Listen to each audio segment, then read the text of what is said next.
আসসালামু আলাইকুম। আমাদের আজকের নিউট্রিশন অ্যান্ড ডায়েটেটিক্স ভিডিওতে আমার ছাত্রছাত্রীদের স্বাগতম জানাচ্ছি। আজকে আমরা ডিসকাশন করব নিউট্রিশনাল অ্যাসেসমেন্ট এবং নিউট্রিশন রিলেটেড হেলথ প্রবলেম।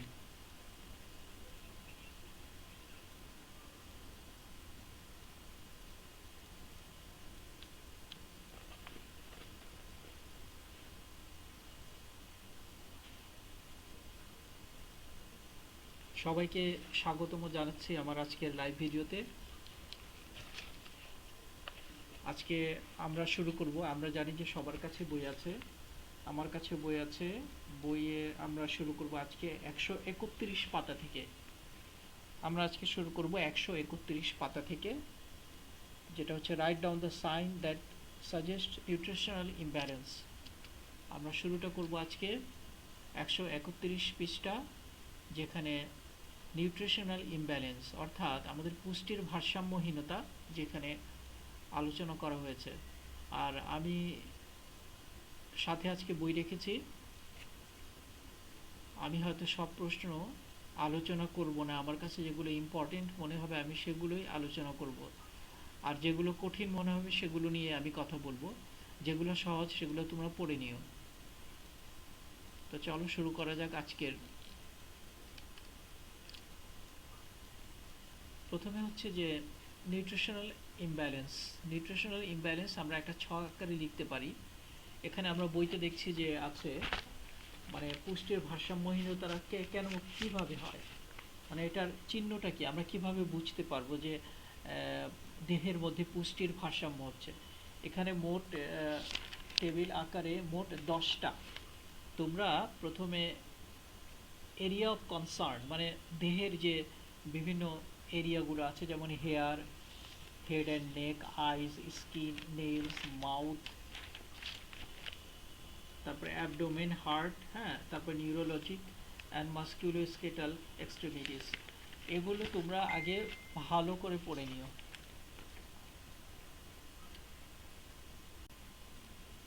হ্যাঁ, এখন ক্লাস হবে, ক্লাস হচ্ছে অলরেডি। আমি দেখতে পাচ্ছি তোমাদের মেসেজ, ক্লাস হচ্ছে অলরেডি। তো আমরা এখানে যেটা দেখলাম যে হেয়ার দিয়ে যদি আমরা পড়ি, তো প্রথমে দেখব যে এরিয়া অফ কনসার্ন, যেটা হচ্ছে আমরা দেখতে পাচ্ছি যে এরিয়া অফ কনসার্ন হেয়ার হচ্ছে যদি চুল হয় ডাল, ড্রাই অথবা ব্রিটেল। ব্রিটেল একটু পরে আমরা চিত্রে দেখব ব্রিটেল কথাটার মানে। তোমরা ওই 12 ব্যাচে যাও, 12 ব্যাচ, যে নার্সিং ইনস্টিটিউট MCWS 12 ব্যাচ, 12 ব্যাচের ইয়েতে যাও, তোমরা পেজে যাও, ওখানে জয়েন্ট হবা। আর তোমরা যে লিখছো যে ক্লাস চলছে, এই যে ইখতিয়ার লিখলা, আমি কিন্তু দেখতে পাচ্ছি। ওকে, তো হ্যাঁ লাইভে, ফেসবুক লাইভে, হ্যাঁ ঠিক আছে। তো এখানে যেটা হচ্ছে হেয়ার, ডাল, ব্রিটেল। ব্রিটেল হচ্ছে যে আমরা রাস্তায় অনেক সময় দেখি না যে পাগল রাস্তায় ঘুরে বেড়ায়, ভব ঘুরে, গোসল করে না, 6 মাস ধরে গোসল করে না। তাদের তাদের চুলগুলো কি হয়, পুষ্টি তো তারা পায় না, খাবারও খায় না, তো চুলগুলো কীরকম যেন জট লেগে যায় না, ড্রাইয়ের মতো হয়ে যায়। হ্যাঁ ঠিক আছে। এটা হচ্ছে কি এরিয়া অফ কনসার্ন। আমরা বুঝবো যে তার মধ্যে পুষ্টিহীনতার অভাব আছে। যেমন হেয়ার লস, চুল পড়ে যাবে। ফ্লাক্স সাইন হচ্ছে loss of hair pigment in strip around the head. এই যে আমরা বলি না স্টেডিয়াম, ঠিক ঠিক মাথার মাঝখানে তোমার চতুর্দিকে একটা স্টেডিয়াম হয়ে যাবে, মানে টাক হয়ে যাবে, পিগমেন্টগুলো পড়ে যাবে। এটা হচ্ছে পসিবল ডেফিসিয়েন্সি। কিসের অভাবে এই প্রবলেমগুলো হচ্ছে? প্রোটিন, জিঙ্ক, বায়োটিন, তারপর প্রোটিন, কপার, হ্যাঁ, জেএনটি জিঙ্ক বোঝায়। এবং পসিবল এক্সেস হচ্ছে তোমার যেটার আধিক্য, মানে ইমব্যালেন্স কথাটার মানে হচ্ছে কোনো ভিটামিন বেশি আছে শরীরে, কোনোটা কম আছে। তোমার অ্যাক্সেস কোনটা আছে? ভিটামিন এটা অ্যাক্সেস রয়েছে। এবার আসো আমরা দেখব গলা এবং ঘাড়ে কি হয়। হেডেক হবে, মাথা ব্যথা, এপিস্ট্যাক্সিস মানে ন্যাসাল ব্লিডিং, এটাকে মেডিকেল ভাষায় বলা হয় এপিস্ট্যাক্সিস। হ্যাঁ, নাক দিয়ে রক্ত পড়বে, থাইরয়েড এনলার্জমেন্ট, তোমার থাইরয়েড গ্ল্যান্ড যে আমাদের গলায়, থাইরয়েড গ্ল্যান্ড আছে আমাদের গলায়, সেটা বড় হয়ে যাবে। হুম, এটার আমরা কি দেখলাম দেখো তো, এটা হচ্ছে পসিবল ডেফিসিয়েন্সি হচ্ছে ভিটামিন কে এবং আয়োডিন। আয়োডিনের অভাবে ওই যে গলগণ্ড বলি না, গলগণ্ড রোগ হয়, যে থাইরয়েডটা এনলার্জ হয়ে যায়, বড় হয়ে যায়। আর ভিটামিন কে আর তোমার শরীরের মধ্যে ভিটামিন এ এবং ডি এর আধিক্য থাকলে এই প্রবলেমগুলো হয়। ইমব্যালেন্স। চোখে কি হয় দেখি, কনজাংটিভাইল, কনজাংটিভাল অ্যান্ড কর্নিয়াল জেরোক্সিস মানে ড্রাইনেস। আরে বাবা তুমি তোমাদের পেজে যাও, 12 ব্যাচের, এখানে জয়েন হতে পারবে, তুমি জয়েন হতে পারবে, তোমাদের ব্যাচে যাও, জয়েন হতে পারবে। তারপরে কনজাংটিভাইটাল কর্নিয়াল বা ড্রাইনেস, এটা হচ্ছে ভিটামিন এ এর অভাবে হবে। তবে আমাদের চামড়া কি হতে পারে যদি পুষ্টির ইমব্যালেন্স থাকে? ড্রাই স্ক্যালি হয়ে যাবে। ড্রাই স্ক্যালি, ড্রাই স্ক্যালি হচ্ছে একজিমাটাস লিজিয়ন মানে একজিমা। একজিমা কথাটা মানে ইনফেকশন হবে ত্বকের মধ্যে। পোর অন হিলিং, তুমি যদি কোনো ক্ষত হয় কোনো কারণে, যদি কেটে যায়, ওটা কিন্তু শুকাইতে খুব একটু সময় নিবে, একটু দেরি লাগবে। আচ্ছা, কিসের অভাব থাকতে পারে? Vitamin A, zinc, essential fatty acid, তারপরে জিঙ্ক, তারপরে প্রোটিন, জিঙ্ক, ভিটামিন সি, এগুলোর অভাব থাকলে আমাদের ত্বকের মধ্যে এই প্রবলেমগুলো দেখা যাবে। আর আধিক্য যদি থাকে সেটা হচ্ছে ভিটামিন এ ইমব্যালেন্সের ক্ষেত্রে। নোকটা কেমন হবে? হ্যাঁ, দেখো, কৈল কৈলোনাইসিয়া, কৈলোনাইসিয়া হচ্ছে স্পুন শেপ নেইল, চামচের, যে আমরা চা চামচ খাই না, চামচের মতো তোমার নোক হয়ে যাবে। আর ব্রিটাল ফ্রাজাইল, ভঙ্গুর হয়ে যাবে, ভেঙে যাবে। হ্যাঁ, অভাব হচ্ছে আয়রন এবং প্রোটিন, প্রোটিনের অভাবে আমাদের নখগুলোতে এই প্রবলেমগুলো হয়। মাউথ, আমাদের মুখে কি হবে? হ্যাঁ, সিলোসিস অর অ্যাঙ্গুলার স্টোমাইটিস, যেটাকে আমরা বলি মাউথ আলসার। অ্যাঙ্গুলার স্টোমাইটিস, স্টোমাটাইটিসের চিত্র আমি তোমাদের এর আগের ক্লাসে তোমাদের ছবি আমি দেখাইছিলাম যে মাউথ আলসার হলে কি হয়, মুখের চারদিকে ঘা হয়ে যায়। তারপরে গ্লোসিটাইটিস, রেড সোর টাং, এটার চিত্র একটু পরে দেখবা। জিঞ্জিভাইটিস, জিঞ্জিভাইটিস হচ্ছে ইনফ্লেমড গামস, গাম বোঝো, এই যে গাম, আমাদের যে দাঁতের উপরের মাড়িটা, গাম হচ্ছে মাড়িকে বলি। এটা কি হয়, রক্ত রক্ত পড়া শুরু হয়, প্রদাহ শুরু হয়ে যায় এক ধরনের। আচ্ছা, হাইপোজেসিয়া, হ্যাঁ, ডিসজেসিয়া মানে poor sense of taste, bad taste. জেসিয়াটা হচ্ছে আমাদের টেস্ট, স্বাদের সাথে সম্পর্কিত, আমরা স্বাদ পাবো না। ডেন্টাল ক্যারিজ, হ্যাঁ, আমাদের দাঁত ক্ষয় হবে। এগুলা আমাদের মুখের, এই দাঁতের যে এতগুলো কথা বলা হচ্ছে, মুখের ত্বকের চামড়ার, তারপরে দাঁতের বাড়ির, এগুলা কি যেন হয়? ভিটামিন বি 2 অভাব। হ্যাঁ, niacin, folate acid, vitamin B 12 এর অভাব, ভিটামিন সি এর অভাব, জিঙ্কের অভাব, ফ্লুরাইডের অভাব, এগুলো আমাদের কি করতে হবে? এগুলো তোমাদের এই ছকটা পুরোপুরি মুখস্থ করে ফেলতে হবে। তারপর দেখো অ্যাবডোমেন, হেপাটোমেগালি, হেপা মানে লিভার, হ্যাঁ, মেগালি মানে বড়, ইনলার্জমেন্ট অফ লিভার, হেপাটোমেগালি কথাটা মানে লিভার বড় হয়ে যাবে। অ্যাসাইটিস, অ্যাসাইটিস মানে পেট বড় হয়ে যাবে। প্রোটিন, হ্যাঁ, প্রোটিনের অভাবে এটা হয়, এবং ভিটামিন এর আধিক্যের কারণে দেখা যাচ্ছে যে প্রোটিনের অভাবে আমাদের এটা হচ্ছে। হার্টের কি হবে? ইনলার্জমেন্ট, ট্রাকিকার্ডিয়া, দেখছো, ফেইলার, ট্রাকিকার্ডিয়া, ব্রাডিকার্ডিয়া। ট্রাকিকার্ডিয়া মানে হৃদস্পন্দন খুব দ্রুত হবে তোমার, হার্টবিট।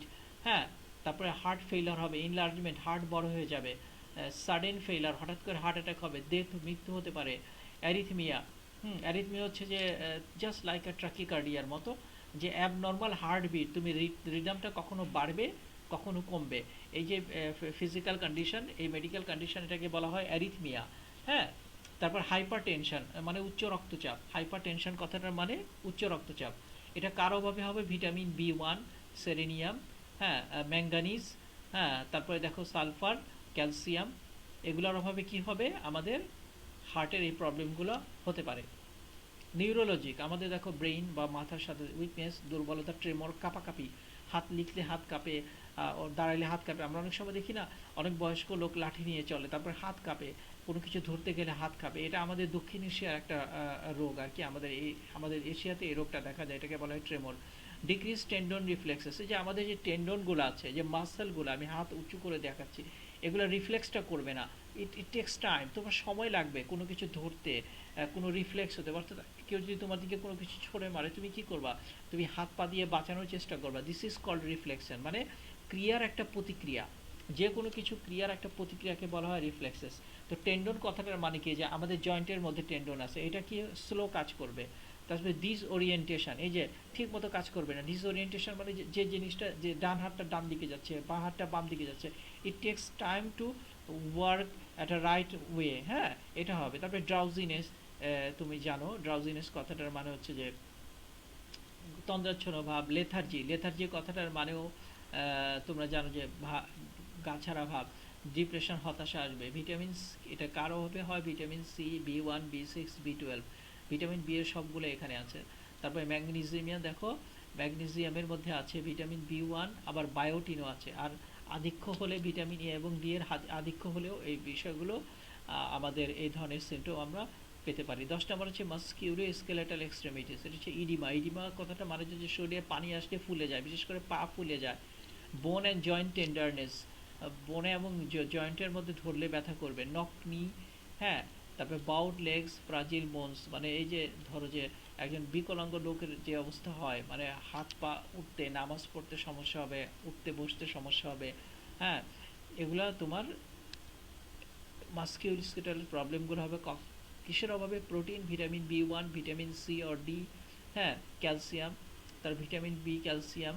দেখো, আর যদি আধিক্য থাকে ভিটামিন এর, এ হচ্ছে গিয়ে তোমার আমাদের sign and suggested nutritional imbalance. তোমরা এটাকে 10টাকে মোটামুটি আগে মুখস্থ করে ফেলবা, আর ওগুলো এমনি দুইটা একটা করে লিখলে হবে, বুঝতে পারছো? দুইটা একটা করে লিখলে হবে এগুলা। হ্যাঁ, দেখতে পাচ্ছি সবাই দেখছো, ওয়েভিং দিচ্ছ আমাকে, ফারহানা, লিজা, ইটস ওকে। তো তোমরা কি করবা, এই 10টা মুখস্থ করবা, এবং এগুলা তোমরা মোটামুটি দুই একবার পড়লে মনে থাকবে। আর যে যেমন নিউরোলজি পড়ছো, এখানে সবগুলো দিতে হবে এমন কোনো কথা নাই, তুমি মুখস্থ করবা। হার্টের যেমন ইনলার্জমেন্টটা মনে রাখবা, তারপরে হার্ট অ্যাটাক লিখবা, হাইপার টেনশন লিখবা, যেগুলো একদম ইজি। এগুলো মানে বিভিন্ন লোকেশন, মানে শরীরের বিভিন্ন অঙ্গ অনুসারে খুবই সহজ, এগুলো একবার পড়লে মনে থাকে। আচ্ছা, এরপরের প্রশ্নটা আমরা যাচ্ছি, যে write down the bad or poor clinical sign of nutritional status, মানে কিভাবে ক্লিনিক্যাল সাইনগুলো কি থাকে, যে যার poor clinical sign of nutritional status, মানে নিউট্রিশনাল স্ট্যাটাসটা আমরা কিভাবে বুঝবো? একজন রোগীকে দেখে তুমি কিভাবে বুঝবা? তোমার ওয়ার্ডে তুমি তো রোগী আছে, তার যে নিউট্রিশনাল প্রবলেম আছে, তার স্ট্যাটাসটা কি, মানে সে কি ম্যাল নিউট্রিশনে ভুগতেছে নাকি নিউট্রিশনাল ইমব্যালেন্সে ভুগতেছে? এখন ম্যাল নিউট্রিশন আর নিউট্রিশনাল ইমব্যালেন্স দুই জিনিস, সেটা আমরা একটু পরে আসছি। তো আমরা এখন দেখব পোর ক্লিনিক্যাল সাইন অফ নিউট্রিশনাল স্ট্যাটাসে। দেখো এখানে 1, 2, 3, 4 করে এখানে আলোচনা করা হয়েছে। আমি বলে দিচ্ছি, এটা হচ্ছে গিয়ে তোমার 132 পৃষ্ঠা, 132 পৃষ্ঠায় আমরা দেখছি। এটা 132 পৃষ্ঠা, এখানে মোট 18টা সাইন নিয়ে আলোচনা করা হয়েছে। তুমি 18টা সাইনটা মুখস্থ করবা, যদি 10টাও দাও আলহামদুলিল্লাহ। তো আমরা আসো দেখি, প্রথমে দেখা যাচ্ছে জেনারেল অ্যাপিয়ারেন্স, এখানে দেখা যাচ্ছে রেস্টলেসনেস, অ্যাপাথেটিক, হ্যাঁ, দেখছো অ্যাপাথেটিক অ্যান্ড ক্যাচেক্সিক, মানে এটা ক্যাচেক্সিক, হ্যাঁ। অ্যাপাথেটিক কথাটার মানে হচ্ছে যে ফিলিং নো ইন্টারেস্ট, মানে আমাদের অনেক সময় ভাল লাগে না, আমরা বলি না যে ভাল লাগে না কোনো কিছু, টিভি দেখতে ভাল লাগে না, গল্প করতে ভাল লাগে না, হ্যাঁ, গান শুনতে ভাল লাগে না, বন্ধুর সাথে কথা বলতে ভাল লাগে না। এই যে ভাল লাগে না রোগ, এই অবস্থাটাকে, মেডিকেল কন্ডিশনকে বলা হয় অ্যাপাথেটিক, হ্যাঁ। ক্যাচেস ক্যাচেক্সিস ক্যাচেক্সিক্স ক্যাচেক্সিক্স ক্যাচেক্সিক্স বলে। ক্যাচেক্সিক্স কথাটা হচ্ছে গিয়ে তোমার এক্সট্রিম ওয়েট লস যখন হয়, মনে করো যে একজন মৃত্যু প্রথম, হ্যাঁ হ্যাঁ, 132 পৃষ্ঠায় তোমরা আছো, 132 পৃষ্ঠায় আমি পড়াচ্ছি যে ক্যাচেক্সিক্স যেটা হচ্ছে যে ধরো যে ক্যান্সার পেশেন্ট, মানে মৃত্যু পথযাত্রী, খুব রোগী, অনেক দিন ধরে রোগে ভোগে, কি হয়, তার শরীরটা শুকিয়ে যায় না, ফ্যাটগুলো নষ্ট হয়ে যায়, this is the extreme weight lost condition, মানে একেবারে হাড্ডি চামড়া হয়ে যায়, এটাকে বলা হয় ক্যাচেক্সিক কন্ডিশন। আচ্ছা, এটা আমরা দেখলে বুঝবো যে তার নিউট্রিশনাল স্ট্যাটাস বুঝবো। চোর দেখে কি স্ট্রিঞ্জি হবে, ও যে স্ট্রিঞ্জি একটু পরে দেখবা, ডাল ব্রিটেল ডিপিগমেন্টেড। তারপরে নেক গ্ল্যান্ড, এই যে নেক, যে আমাদের ঘাড়ের যে গ্ল্যান্ডগুলো আছে, থাইরয়েড ইনলার্জ, ওই যে গলগণ্ড, থাইরয়েডটা একটু বড় হয়ে যাবে, হুম। তারপর স্কিন, চামড়া হচ্ছে ফেস, নেক, মানে চামড়া, মুখ এবং ঘাড়, এটা কি হয়ে যাবে? চামড়া, মুখ আর ঘাড় কি হয়ে যাবে?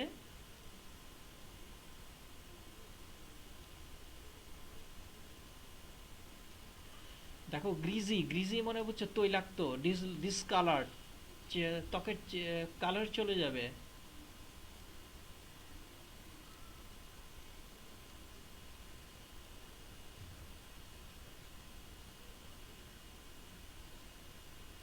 আমি কি লাইভে আছি? বুঝতে পারছি না।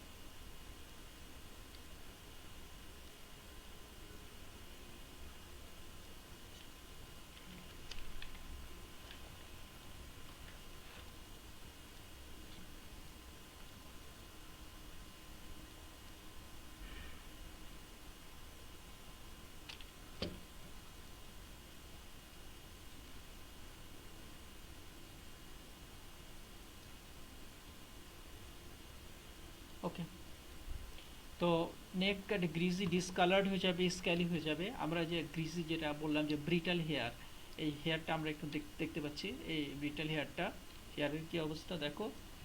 তারপরে চোখ হবে ড্রাইনেস, সাইন অফ ইনফেকশন। হ্যাঁ, তারপরে ইনক্রিজড ভ্যাসকুলারিটি, মানে চোখের চারদিকে যে তোমার যেগুলো আছে তোমার কি বলে ওই যে শিরা উপশিরা এগুলো দেখা যাবে। তারপর গ্ল্যাসিনেস, হ্যাঁ, থিকেন্ড কনজাংটিভা, কনজাংটিভাটা পাতলা হয়ে যাবে।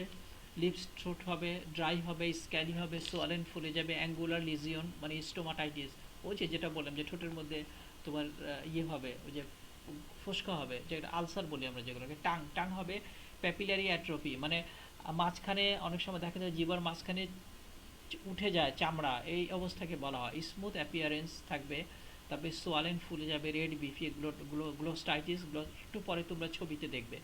গাম হচ্ছে মাড়ি, মার্জিনাল রেডনেস অর সোয়েলিং, ফুলে যাবে, লাল হয়ে যাবে, রিসেডিং স্পঞ্জি টাইপ হয়ে যাবে, নরম হয়ে যাবে। দাঁত হবে তিত, আনফিল্ড ক্যাভিটিস থাকবে, মানে ছিদ্র। ক্যাভিটি মানে হচ্ছে যে দাঁতের মধ্যে ক্যাভিটি মানে ছিদ্র হয়ে যায়, যে আমরা অনেক সময় বলি না যে দাঁতে পোকা খাইছে, এটা হচ্ছে দাঁতের ক্যাভিটি হয়ে যায়। অ্যাবসেন্ট টিথ থাকবে, মানে মাঝখানে দাঁত থাকবে না।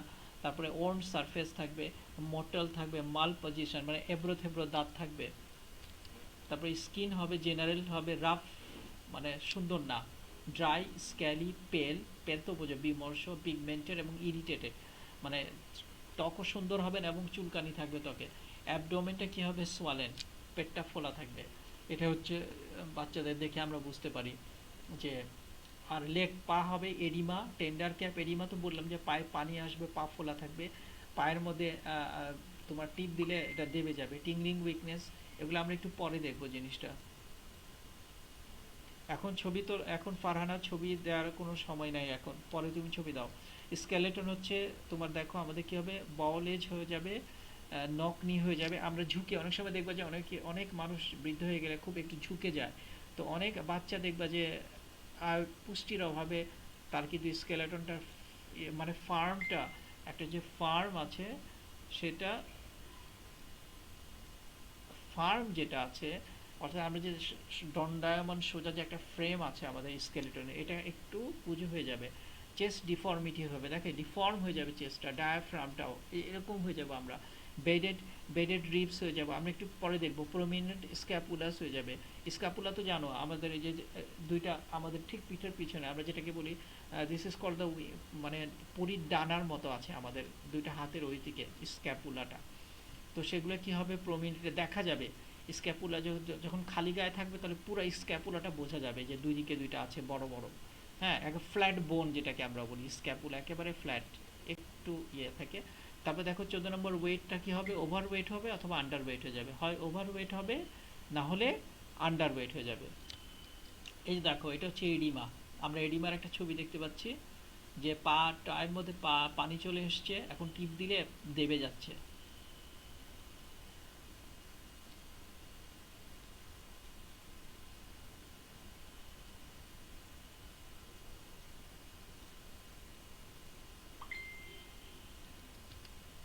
এটাকে বলা হয় টিংলিং, যেটা তোমরা দেখলা যে পায়ের মধ্যে সেন্সেশনটা থাকে, যে যেটাকে টিংলিং বলা হচ্ছে, তোমরা একটু দেখে নিও শব্দটা। এটা হচ্ছে পিঁপড়া কামড় দেয় বা পিঁপড়া যখন চলাচল করে তখন পায়ের মধ্যে যে ধরনের একটা আমরা অবস্থা দেখি, এটাকে বলা হয় টিংলিং। হ্যাঁ, এরপরে দেখো এই যে যেটাকে আচ্ছা আমার কাছে তো বই আছে, আমি ওদিকে কেন দেখছি। এখানে বলা হচ্ছে যে বিডেড রিপস, এটা বিইএডিইডি, বেডেড রিপস। যে বেডেড রিপসটা দেখো, এটা হচ্ছে এক্সট্রা একটা রিপোর্টের মতো। সেখানে দেখো রিপসগুলোর মানে অ্যারেঞ্জমেন্টটা ঠিক নাই। এটা অপুষ্টির কারণে শরীরের অভ্যন্তরে যে রিপসগুলা সেগুলোও কিন্তু ডিসওরিয়েন্টেড হয়ে গেছে। দেখো ওই যে দেখাচ্ছে ইয়ে দিয়ে, তীর চিহ্ন দিয়ে দেখাচ্ছে একটা বাচ্চা ছেলের রিপসটা দেখাচ্ছে। সাধারণত মেল নিউট্রিশনে বাচ্চারাই বেশি ভোগে আমাদের মতো দরিদ্র দেশে। এটা হচ্ছে বিডেড রিপস।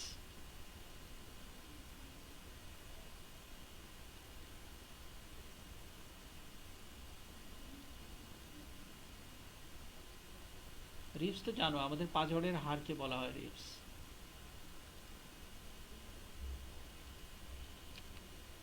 এই যে গ্লোস্টাইটিস যেটা বলছিলাম একটু আগে, সেটা দেখো।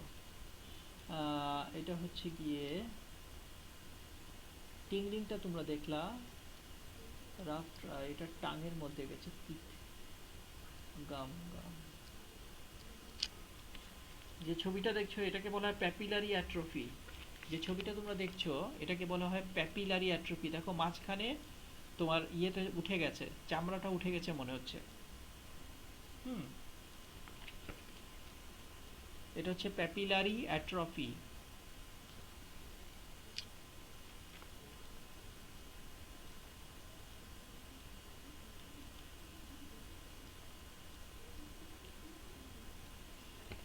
এর পরেরটা হচ্ছে গ্লোসাইটিস। ওই প্যাপিলারি অ্যাট্রফির চেয়ে একটু ছোট আকারে, এটাকে বলা আবার একটু, গ্লোসাইটিসটা আবার একটু বেশি গর্তপূর্ণ হয়, এটা বেশি হয়, এটা একটা গ্লোসাইটিস বলে এটাকে। এটা দেখেছিলাম প্যাপিলারি স্টোমাটাইটিস। হ্যাঁ, ঠিক আছে, প্যাপিলারি অ্যাট্রফি, আর এটা হচ্ছে glossitis. Papillary atrophy, glossitis. Okay, এবার মাসেলস কি হবে দেখো, ফ্ল্যাসিড হয়ে যাবে, পোর টোন। টোন মানে হচ্ছে তোমার কি বলে, ওজন, মানে যে কোনো কিছু ধরার, যে আমাদের যে হাতের মধ্যে যে শক্তি, এটাকে টোন বলা হয়। তাহলে পোর হয়ে যাবে, পোর মানে কি, শক্তি কমে যাবে, আনডেভেলপড হবে, টেন্ডার হয়ে যাবে। নার্ভাস কন্ট্রোল হবে, ইনঅ্যাটেন্টিভ, অমনোযোগী, ইরিটেবল, মানে বিরক্তিকর, খিটখিটে ভাব চলে আসবে। গ্যাস্ট্রো ইন্টেস্টিনাল ফাংশন, দেখো আমাদের পেটে কি সমস্যা হবে, অ্যানোরেক্সিয়া হয়ে যাবে। হ্যাঁ, ইনডাইজেশন। অ্যানোরেক্সিয়া কথাটার মানে তো জানো, ক্ষুধা মন্দা, ক্ষুধা লাগে না। অ্যানোরেক্সিয়া কথাটা মানে কি, ক্ষুধা লাগে না, তোমার ক্ষুধা মন্দা থাকবে, যে খাইতে ইচ্ছে করবে না। ইনডাইজেশন হবে, বদহজম হবে, কনস্টিপেশন, এয়ার হেড হবে। হ্যাঁ, জানো এগুলাই মানে তোমরা। 18 নম্বর হচ্ছে জেনারেল ভাইটালিটি, মানে সাধারণ যে চিহ্নগুলো আমরা দেখবো, ইজিলি ফ্যাটিক, খুব সহজে সে ক্লান্ত হয়ে যাবে, নো এনার্জি, শক্তি পাবে না, ফল স্লিপ, ঘুমিয়ে পড়বে ইন স্কুলের মধ্যে, লুক টায়ার, দেখতে ক্লান্ত মনে হবে। হ্যাঁ, অ্যাপাথিট, মানে এই যে feeling no interest to anything, ওই যে অ্যাপাথেটিক, অ্যাপাথেটিক মানে ফিলিং নো ইন্টারেস্ট, কোনো কিছু ভাল লাগে না, এটা আর কি। এটা হচ্ছে জেনারেল ভাইটালিটি। তো আমরা চলে গেলাম আমাদের, এটা হলো যে তোমার পোর স্ট্যাটাসটা, গুড স্ট্যাটাসটা, তো এটার উল্টাটা, তোমরা গুড স্ট্যাটাসটা একটু পড়ে নিও। হ্যাঁ, এই যে এখানে আছে, আচ্ছা আমি এটাও নিয়ে আলোচনা করেছি, যাই হোক, এটাতে উল্টাটা, list of sign of good nutrition status. এখন যে একজন ব্যক্তি তার নিউট্রিশনাল স্ট্যাটাসটা ভালো, এটা আমরা কিভাবে বুঝবো? এটা দেখা যাবে যে জেনারেল অ্যাপিয়ারেন্স হবে অ্যালার্ট, সতর্ক, রেসপন্সিভ, যে কোনো কাজে যে কোনো ব্যাপারে সে রেসপন্স করছে। হেয়ার হবে শাইনি, লাস্ট্রাস, হেলদি স্কাল্প হবে। স্কাল্প তো বুঝো, এই যে আমাদের স্কাল্পটা, মাথার যে খুলিটা, এটা নেক গ্ল্যান্ড, এই যে নেকের গ্ল্যান্ডটা হচ্ছে যে মানে আমরা থাইরয়েডিজম বলছি, নো ইনলার্জমেন্ট, একেবারে নর্মাল থাকবে। স্কিন ফেস নেক থাকবে স্মুথ, স্লাইটলি ময়েস্ট। একটা মজার বিষয়টা তোমাদের বলে দিই, যে 18টা পয়েন্ট তোমরা ব্যাড স্ট্যাটাসের জন্য পড়বে, সে 18টা পয়েন্টই তোমরা ওই গুড স্ট্যাটাসের জন্যই লিখবে, শুধু ওইটাকে উল্টা করে লিখে দিবে। ওটার মধ্যে নাই, ওটার মধ্যে সব নেগেটিভ কথাবার্তা থাকবে, আর গুড স্ট্যাটাসে সব ভালো, মানে যে আমাদের শারীরিক যে ভালো জিনিসগুলো আছে এগুলো দেখবা, যেমন স্কিন থাকবে smooth, slightly moist, good colour, reddish pink mucous membrane. হ্যাঁ, এগুলো দেখো। আই থাকবে bright clear, no fatigue circles, মানে যে আমরা বলি না যে চোখের চারপাশে যে দাগ হয়ে যায় রাত জাগলে, বা একটু বয়স হলে, বয়স্কদের দেখবো যে প্রথমে যে দাগগুলো এখান থেকে দেখা যায়। লিপস হচ্ছে গুড কালার, ময়েস্ট। এগুলো আমি আবারও বলছি যে ব্যাড স্ট্যাটাসের জন্য যে পয়েন্ট পড়বা, সেই একই পয়েন্ট তুমি গুড স্ট্যাটাসে দিয়ে দিবা। একটা প্রশ্ন পড়লে দুইটার উত্তর করা যায়, মানে এটা উল্টাটা একটু পড়লে হবে, আর কিছু না। পয়েন্টগুলো সবাই সমান রেখো, শুধু লেখার মাঝখানে ব্যাড বললে ওগুলা ঢুকাই দিবা, আর গুড বললে এগুলা দিবা। আর এখানে যা লেখা আছে সব তো মনেও থাকবে না, কিছু কিছু যদি দিতে পারো তাও চলবে। টাং কী হবে, গুড পিঙ্ক কালার, ওখানে সারফেস প্যাপিলার প্রেজেন্ট। না, ওখানে প্যাপিলারি কি ছিল বলো, এখানে প্যাপিলারি কি দেখেছিলাম আমরা? ওখানে প্যাপিলারি,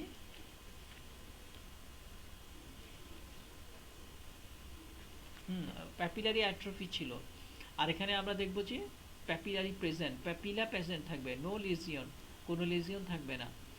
গাম হবে good pink colour, no swelling or bleeding firm থাকবে না, রক্ত পড়ার কোনো ইয়ে থাকবে না। দাঁত থাকবে straight, no crowding, well shaped চোয়ালটা হচ্ছে খুব সুন্দর থাকবে, ক্লিন, নো ডিসকালারেশন, কোনো কালার বা কোনো ধরনের নর্মাল একটা কালার থাকবে স্কিনের মধ্যে। দাঁতের মধ্যে দাঁত হলুদও থাকবে না, সবুজও থাকবে না, লালও থাকবে না, দাঁত সাদা থাকবে। স্কিন জেনারেল থাকবে স্মুথ, স্লাইটলি ময়েস্ট, ময়েস্ট বোঝে আর্দ্রতা, গুড কালার। 11 হচ্ছে অ্যাবডোমেন থাকবে ফ্ল্যাট, মানে একেবারে আমার মতো না, একেবারে সমান থাকবে, পেট বড় না। লেগস অ্যান্ড ফিট হচ্ছে নো টেন্ডারনেস, কোনো ধরনের টেন্ডারনেস থাকবে না, উইকনেস থাকবে না, দুর্বলতা থাকবে না, কোনো ধরনের ব্যথা থাকবে না, সোয়েলিং ফোলা থাকবে না, গুড কালার এবং কালারটা ঠিক থাকবে। স্কেলেটনটা থাকবে নো ম্যালফরমেশন, কোনো ধরনের ম্যালফরমেশন থাকবে না, যেরকম থাকি আমরা স্ট্যান্ড ভাবে দাঁড়াই আমাদের স্কেলেটনটা ঠিক ওরকমই থাকবে। এইগুলো দেখলে যে কোনো রোগীকে আমরা দেখলে বুঝবো যে না, he is in a good status of nutritional, good status of nutrition, the man is in the good status of nutrition. Weight হবে normal for height, age, body fluid ঠিক থাকবে, মিউকাস মাসেলস থাকবে well developed for, nervous control, good attention. আমি একটু দ্রুত যাচ্ছি কারণ এগুলো তোমরা জানো। নার্ভাস কন্ট্রোল হচ্ছে good attention span for age, does not cry easily, not irritable or restless. হ্যাঁ, নার্ভাস মানে নার্ভাস ব্রেকডাউন হবে না, সে অত সহজে কাঁদবে না বাচ্চাটা, বা খিটখিটে ভাব থাকবে না, বিরক্ত করবে না, অস্থির হবে না। হ্যাঁ, এগুলো হচ্ছে তোমার নার্ভাস কন্ট্রোল বুঝতে পারবো দেখে।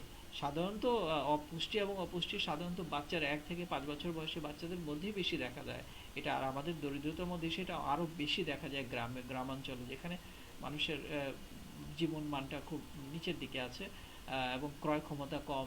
সেক্ষেত্রে আমরা এই ধরনের প্রচুর রোগী তোমরা পাবে তোমাদের লাইফে। 17 নম্বর দেখো, গ্যাস্ট্রোইন্টেস্টিনাল ফাংশন হচ্ছে গুড অ্যাপেটাইট, ভালো ক্ষুধা থাকবে, অ্যান্ড ডাইজেশন, তোমার হজমও থাকবে, হজম থাকলে ক্ষুধা থাকবে, নর্মাল রেগুলার ইলিমিনেশন থাকবে, তোমার ইলিমিনেট মানে প্রসাব পায়খানা রেগুলার থাকবে, জেনারেল ভাইটালিটি থাকবে, ইন্ডিউরেন্স থাকবে, এনার্জেটিক থাকবে, স্লিপ ওয়েল অ্যাট নাইট, ভেগারাস। দেখছো তো ওটা এর আগে যে প্রশ্নের উত্তরে যা পড়ছিল এটা সব উল্টাটা আছে এখানে। ওকে, এবার আসো বিএমআই। আমরা এই ডিফাইন বিএমআর, এটা হচ্ছে গিয়ে তোমরা তোমার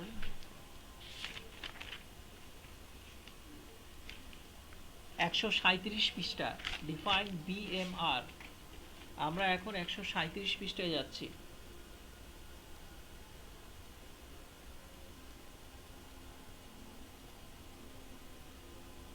বেসাল মেটাবলিক রেট, বিএমআর।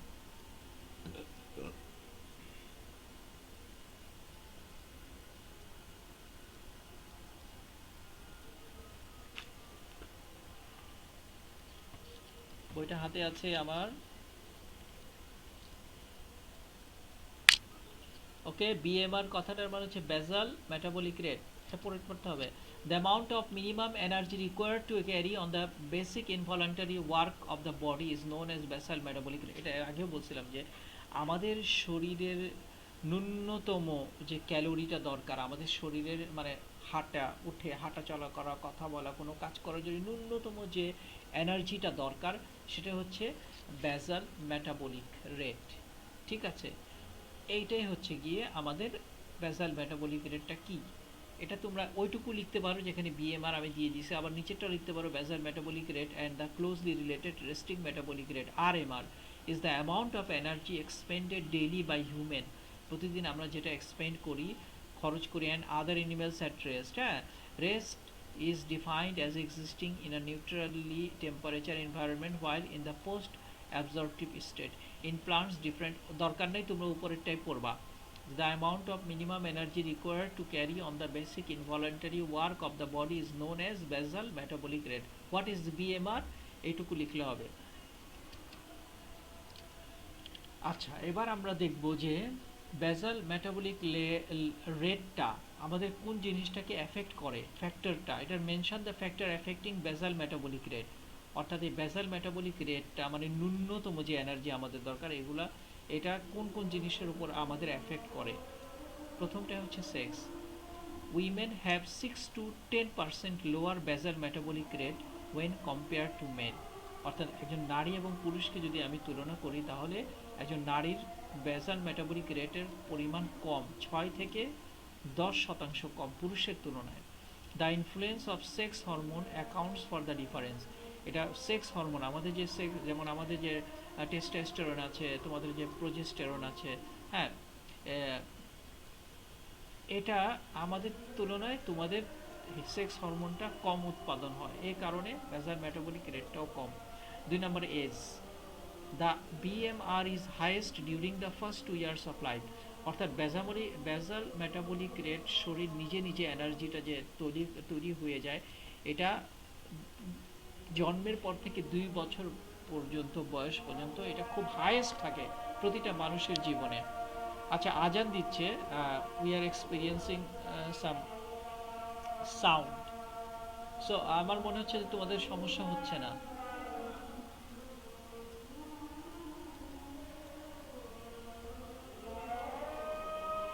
এজের দিকে দেখো, আমরা এজের দিকে যদি দেখি বয়স, তাহলে কি বলছে যে জন্মের প্রথম 2 বছর এই বেসাল বিএমআরটা হাইয়েস্ট থাকে। It declines gradually throughout childhood and adolescent, slightly in adolescent. এটা আস্তে আস্তে কি হয়, গ্র্যাজুয়ালি ধারাবাহিকভাবে এই যে বিএমআরটা কমতে থাকে আমাদের শরীর থেকে। আর তোমার বয়ঃসন্ধি পিরিয়ডে গিয়ে এটা কি হয়, অল্প অল্প করে কমতে থাকে। The rapid growth rate explains the high metabolic rate in early childhood. মানে যে বাচ্চারা খুব দ্রুত বেড়ে ওঠে, তাদের ছোটকালে তাদের মেটাবলিক রেটটা থাকে খুব হাই। ঠিক আছে, এটা এটা প্রমাণ করে যে বাচ্চারা খুব দ্রুত বেড়ে ওঠে, তাদের ছোটকালে তোমার বিএমআরটা কি থাকে, খুব হাই থাকে। এটা হচ্ছে এজের ক্ষেত্রে আমরা বুঝতে পারবো। স্লিপ দেখো, during the sleeping hour the BMR is about 10% lower than in waking state. তারপরে ঘুমানোর সময় বিএমআরটা, বেসাল মেটাবলিক রেটটা কি হয়, সেটা 10% লোয়ার খরচ হয়, হ্যাঁ, আমাদের ওয়েকিং স্টেট থেকে। তারপরে বডি টেম্পারেচার দেখো, an elevation in body temperature increase the basal metabolic by 13 AO for each degree centigrade. হ্যাঁ, এটা একটা পরিমাপ, যে পরিমাপটা হচ্ছে যে আমার বডি টেম্পারেচার যখন ইনক্রিজ করে, তাহলে আমার বেসাল মেটাবলিক রেটটাও কি করে, সেটাও কি হয়, এটাও একটু বেড়ে যায়। সেন্টিগ্রেড 7% বেড়ে যায় প্রতিটা ফারেনহাইটে। আগে যেটুকু ছিল তার 7% মেটাবলিক রেট বেড়ে যায়। এখন বডি টেম্পারেচার আমার কিভাবে বাড়ে? বডি টেম্পারেচার কি শুধু জ্বর আসলে বাড়ে না। তুমি ধরো এক্সারসাইজ করছো, তোমার বডি টেম্পারেচার বেড়ে যাবে, তোমার শরীরের অভ্যন্তরে তাপ তাপ তৈরি হবে, প্রচুর তাপ হবে, তোমার ঘাম হবে। আমরা জানি না, আমরা যদি দৌড়াই, আমরা যদি রোদে যাই, আমরা অনেক সময় হাঁটি, তো রোদের তাপ হচ্ছে একটা এক্সটার্নাল তাপ। রোদের তাপ হচ্ছে একটা এক্সটার্নাল তাপ। আর আমাদের ইন্টারনাল যে বডির মধ্যে যে হিট তৈরি হয়, সেটা কি হয়, আমরা যখন কাজ করি সে কারণে কিন্তু আমাদের বডির মধ্যে সে হিটটা তৈরি হয়। তখন কি হয়, ব্যাটার মেটাবলিক রেটটাও তখন একটু দ্রুত কাজ করে, বেড়ে যায়। 5 নম্বর এন্ডোক্রাইন গ্ল্যান্ড। আমরা তো এন্ডোক্রাইন অনেকগুলো গ্ল্যান্ডের সমষ্টি, এন্ডোক্রাইন গ্ল্যান্ড। দেখো, the thyroid gland regulates the rate of energy metabolism. Energy মেটাবলিজমকে রেগুলেট করে কি, থাইরয়েড গ্ল্যান্ড। এই যে থাইরয়েড গ্ল্যান্ড কোথায় থাকে, যে আমাদের গলার এই সাইড পাশে থাকে, দুই পাশে। And any change in thyroid activity is reflecting in the metabolic rate. তার মানে দেখো, বিএমআর এর মধ্যে যখন থাইরয়েড হরমোনের অ্যাক্টিভিটিতে, মানে হরমোনের তো কাজ আছে, সে রক্তের সাথে সে কী করে, মেসেজ দেয় পুরো শরীরকে। সে হরমোন কী করে, সে মেসেজগুলো দেয়। এবং সেই হরমোনের মধ্যে অনেক ধরনের কেমিক্যাল বাউন্ডস থাকে, সেগুলো শরীরে বিভিন্ন অভ্যন্তরে গিয়ে বিভিন্ন কাজে সেই কেমিক্যাল বাউন্ডসগুলো কাজ করে। তো এই এই যে হরমোনের যে অ্যাক্টিভিটিসগুলো, এটা ডিপেন্ড করে যখন আমার বিএমআর এর উঠানামা হবে, তখন আমার থাইরয়েড হরমোনেরও উঠানামা হবে। তার মানে থাইরয়েড হরমোনের সেক্রেশনের উপরে বিএমআর এর তোমার আপস অ্যান্ড ডাউনসটা নির্ভর করে, রেটটা নির্ভর করে। If the thyroid is over active, hyper thyroidism যেটা বলি, যেটা থাইরয়েড গ্ল্যান্ড অনেক বেশি হরমোন সেক্রেট করছে, তখন এটাকে বলা হয় over active. The metabolism may be increase, তাহলে বিএমআরটা বেড়ে যাবে to 70% to 100%। And if the activity is reduce, যেটাকে বলে হাইপোথাইরয়েডিজম বলি, যখন মানে নর্মালের যে মানে থাইরয়েড গ্ল্যান্ড যতটুকু হরমোন সেক্রেট করার কথা রক্তের মধ্যে, ব্লাড স্ট্রিমে, সে কী করে, তার চেয়ে কম করে, তখন কি হয়ে যায়, সেটা হাইপোথাইরয়েডিজম হয়ে যায়। Then the metabolism may be reduce to 30% to 40%। বিএমআরটা তোমার রিডিউস হয়ে যাবে। The growth hormone that stimulate new tissue, growth hormone কী করে, নতুন নতুন টিস্যুগুলোর মধ্যে সংযোগ স্থাপন করে, ফর্মেশন করে, তৈরি করে, আর responsible for the higher metabolism. এও কিন্তু গ্রোথ হরমোনও কিন্তু হায়ার মেটাবলিজমের জন্য রেসপন্সিবল, দায়ী। Observe infant, generally observed infants, children and teenager. আমরা যদি এটাকে দেখি, বা মানে ইনফ্যান্ট, শিশু, তারপরে চিলড্রেন এবং টিনেজারদেরকে যদি দেখি, তাহলে আমরা কিন্তু ওদের বিএমআরটা খুব সহজেই বুঝতে পারবো। কারণ এটার সাথে তাদের কিন্তু গ্রোথের একটা সম্পর্ক আছে।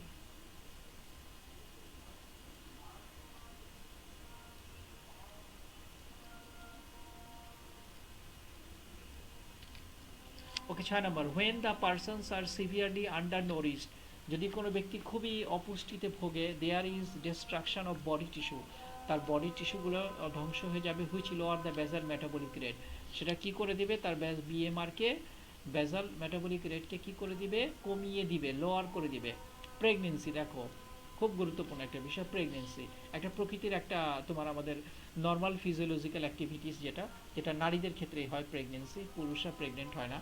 ডিউরিং প্রেগনেন্সি অ্যান্ড ল্যাকটেশন, দেখো প্রেগনেন্সি গর্ভ ধারণের সময় এবং ল্যাকটেশন বাচ্চাকে দুধ খাওয়ানোর সময়, বুকের দুধ খাওয়ানোর সময়, there is a general increase in basal metabolic rate. সুবহানাল্লাহ, দেখছো মানে কি সুন্দর একটা সিস্টেম করা আছে, যে ইন জেনারেল যে দেয়ার ইজ এ বেজাল মেটাবলিক রেটটা কি হয়ে যায়, ইনক্রিজ হয়ে যায়।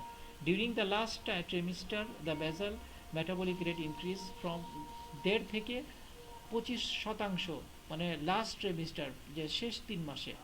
কোথায়, কখন শেষ 3 মাস, তোমার গর্ভবতী হওয়ার 6 মাস পর থেকে, 6 থেকে 9 মাস, এই সময় বিএমআরটা হাই হয়ে যায়।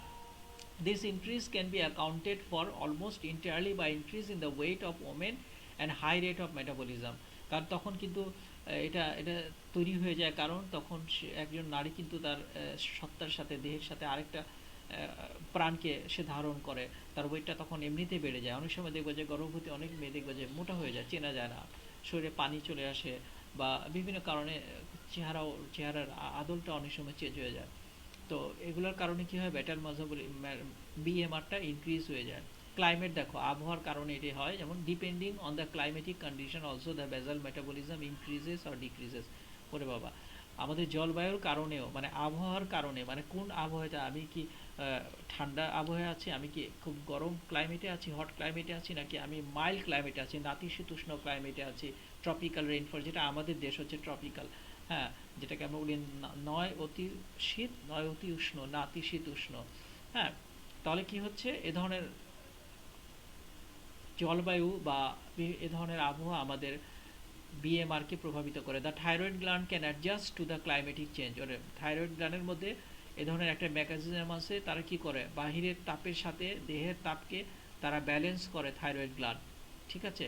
দেহের ডিক্রিজ বেজাল metabolism rate in tropical climate, দেখো ট্রপিক্যাল ক্লাইমেটে ব্যাটাল বিএমআরটা ডিক্রিজ হয়, and increase metabolic rate in colder climate, একেবারে ইজি ব্যাপার। এখানে আমরা খুব দ্রুত, আমাদের খুব অনেক বেশি আমাদের তোমার কি হয়, আমাদের শরীর থেকে অনেক ধরনের ইয়েটা বের হয়ে যায় বিভিন্ন তাপমাত্রার কারণে, ট্রপিক্যাল ক্লাইমেটের কারণে, এই জন্য আমাদের মেটাবলিক রেটটাও কমে যায়, কিন্তু শীত প্রধান দেশে এই বিএমআরটা বেড়ে যায় একজন মানুষের দেহে। হোয়াট ইজ কোলেস্টেরল, আমরা পরের পৃষ্ঠে চলে যাচ্ছি, আমি একাধারে পড়াচ্ছি। হোয়াট ইজ কোলেস্টেরল হচ্ছে 139 পৃষ্ঠায়, হোয়াট ইজ কোলেস্টেরল, আমরা 139 পৃষ্ঠায় যাব। আমাদের লাইফটা খুব, দেখো কোলেস্টেরল তো বুঝছো, কোলেস্টেরল কি, যে আমরা যে ফ্যাট খাই, তেল খাই, ফ্যাট খাই, বিভিন্ন ধরনের চর্বি, মাংস খাই, এগুলো কি হয়, এগুলো ফ্যাট হয়ে রক্তের সাথে থাকে, মিশে যায়, এটা হচ্ছে কোলেস্টেরল। কোলেস্টেরল লেভেল আছে, প্রত্যেকটা মানুষের দেহে আছে, এটা বেড়ে গেলে তোমার সমস্যা, নর্মাল রাখতে হয়। Cholesterol is a soft fat like substance found in the blood stream, আমাদের রক্ত প্রবাহের মধ্যে এটা আছে। It comes from the animal source food, আমাদের যে অ্যানিম্যাল সোর্স ফুড, যেটা আমরা জানি, আমরা যে গরু, মহিষ মাংস, মুরগি, এই যে যেগুলো মাংস খাই, মুরগির মাংস, গরুর মাংস, খাসির মাংস, এখান থেকে আসে। We eat and the cholesterol our body makes, এবং এই কোলেস্টেরলটা কি হয়, আমাদের শরীরটা তৈরি করে, এটা কোত্থেকে আসে, এটা অ্যানিম্যাল সোর্স থেকে আসে। Too much cholesterol can cloak the blood, cloak কথাটা মানে কি, জমাট বেঁধে দিবে, ক্লোক করে দিবে, ক্লোটিং ফ্যাক্টর, হ্যাঁ, ক্লোক বানাই দিবে দ্য ব্লাড ভেসেলকে, ঠিক আছে, জমে যাবে, and lead to stroke and heart attack, এবং ব্লাডটা তখন ভেসেল থেকে পাস হতে পারবে না, হ্যাঁ, সে হার্টে ঠিক মতো যাবে না, তখন কি হবে, হার্টটা খুব, ব্লাডটাকে টানার জন্য খুব কি কঠোর পরিশ্রম করবে, এক্ষেত্রে কি হবে, তোমার হার্ট অ্যাটাক হতে পারে এবং স্ট্রোক হতে পারে। দ্যাট ইজ এ তোমার ফিজিওলজিক্যাল প্রসেস। তো এখানে ক্লোগ হয়ে যায়, কোলেস্টেরলটার মাত্রা বেশি হলে ব্লাডগুলো জমে কি হয়ে যায়, বন্ধ করে দেয়, ভেসেল আর্টারিগুলোকে বন্ধ করে দেয়। Why should be concerned about cholesterol? কেন আমাদের কোলেস্টেরল নিয়ে কনসার্ন হওয়া দরকার, সচেতন হওয়া দরকার? হ্যাঁ, আমাদের সতর্ক থাকা দরকার। আচ্ছা, এটা তোমার 1 2 3 4 5টা পয়েন্ট আলোচনা করা হয়েছে। তোমরা যদি এটা বুঝতে পারো, তোমরা যদি নিজের ভাষায়ও লিখতে পারো, দ্যাটস গুড, খুব ভালো।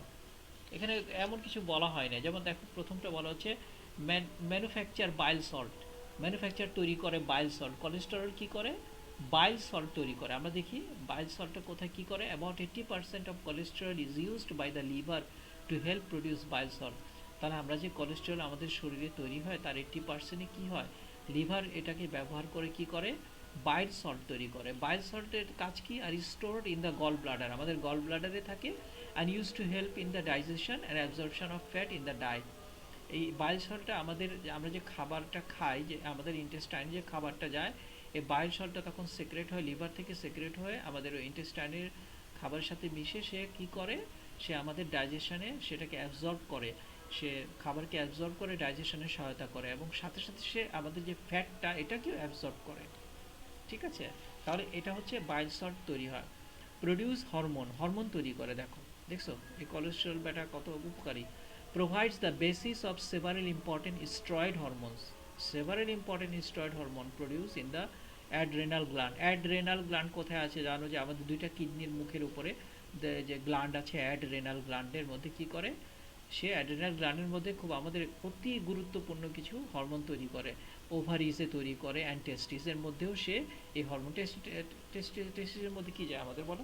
টেস্টোস্টেরন যে হরমোনটা আছে সেটা তৈরি করে। হ্যাঁ, তোমাদের ওভারিজের মধ্যে মেয়েদের এদের মধ্যে এই হরমোনটা তৈরি করে। Okay, maintain the integrity of cell membrane. Cell মেমব্রেনের মধ্যে যে ইন্টিগ্রিটিটা তৈরি করে, হ্যাঁ, একটা একতা তৈরি করে। দেখো, every cell uses cholesterol to construct its protective membrane. মানে প্রত্যেকটা সেল এই ফ্যাটটাকে, ওয়ালাইকুম আসসালাম, রাশেদ চাকদার জয়েন হয়েছ। Every cell uses cholesterol to construct its protective membrane and maintains its shape. প্রত্যেকটা সেল নিজের মেমব্রেনকে রক্ষা করার জন্য এই কোলেস্টেরলটাকে ব্যবহার করে। Cholesterol also helps form special barriers. দেখছো, ব্যারিয়ার মানে একটা ব্যারিয়ার তৈরি করে এগেনস্ট ভেরিয়াস সাবস্টেন্সের বিরুদ্ধে সে সেলকে রক্ষা করে। কোলেস্টেরল কি তৈরি করে দেয় একটা barrier, making cell resistance to the penetration of certain liquid and keeping water from leaving your body too quickly. যে সেল, যে ওয়াটারগুলো আমাদের শরীর থেকে যে পানি বের হয়ে যায়, এটা যাতে খুব দ্রুত বের না হয়ে যায়, এটাকে রক্ষা করে, একটা ওয়াটার ইলেকট্রোলাইট ব্যালেন্স তৈরি করে দেয়। এখানে কোলেস্টেরলের বিরাট ভূমিকা আছে। Without cholesterol, it is estimated that, cholesterol ছাড়া এটা একটা হিসাব করা হয়েছে যে you would lose 4 to 5 gallon of water per day through evaporation. evaporation হয়ে আমাদের শরীর থেকে 4 থেকে 5 গ্যালন পানি এমনিই চলে যেত, উড়ে যেত, instead of the usual 10 to 14 ounce. এখন আমাদের এই কোলেস্টেরলের কারণে, সেল ব্যারিয়ারের কারণে আমাদের কত যাচ্ছে? 10 থেকে 14 আউন্স পানি এভাপোরেট হয়ে যাচ্ছে প্রতিদিন আমাদের দেহ থেকে। এরপরে আসো, produce vitamin D. Vitamin D কি পাওয়া যায়? আমরা অনেকের মধ্যে একটা ধারণা আছে যে মনে হয় যে সূর্যের যে তাপটা এটাই মনে হয় ভিটামিন ডি। আসলে না, সূর্যের তাপটা যখন আমাদের শরীরের মধ্যে থাকে তখন আমাদের সেলের সাথে একটা সিনথেসিস তৈরি করে। এই সিনথেসিস তৈরি করার কারণে আমাদের দেহের মধ্যে ভিটামিন ডি তৈরি হয়। সূর্যের তাপটা আসলে ভিটামিন ডি না। Cholesterol is an essential ingredients for making vitamin D. Vitamin ডিটা কি হয়? যে আমাদের কোলেস্টেরল আছে, ফ্যাটগুলোর সাথে সিনথেসিস করে সূর্যের তাপ, এবং এই সিনথেসিসের কারণে আমাদের কেমিক্যাল কম্বিনেশনের কারণে আমাদের শরীরে ভিটামিন ডি তৈরি হয়। এরপরে দেখো একটা পয়েন্ট আছে, বাই ইটসেলফ, মানে নিজে নিজে, cholesterol is only a problem in the body. Cholesterol নিজে কিন্তু একটা সমস্যা। সে বলছে দেখো, when it becomes oxidized, যখন এটার মধ্যে অক্সিজেনের পরিমাণ বেড়ে যায় কেমিক্যাল কম্বিনেশনের কারণে, যখন এই কোলেস্টেরলটা অক্সিডাইজড হয়ে যায়, মনে করো অক্সিজেনটা বেড়ে যায়, when cholesterol become oxidized it can damage artery lining, ওরে বাপরে, and set the stage for mineral and fat deposit that lead to blockage। এবং সে তখন কি করে? ফ্যাটগুলোকে ডিপোজিট করে, পাইল করে দেয়, স্তূপ করে। সে তখন ফ্যাটকে আর ছাটে না।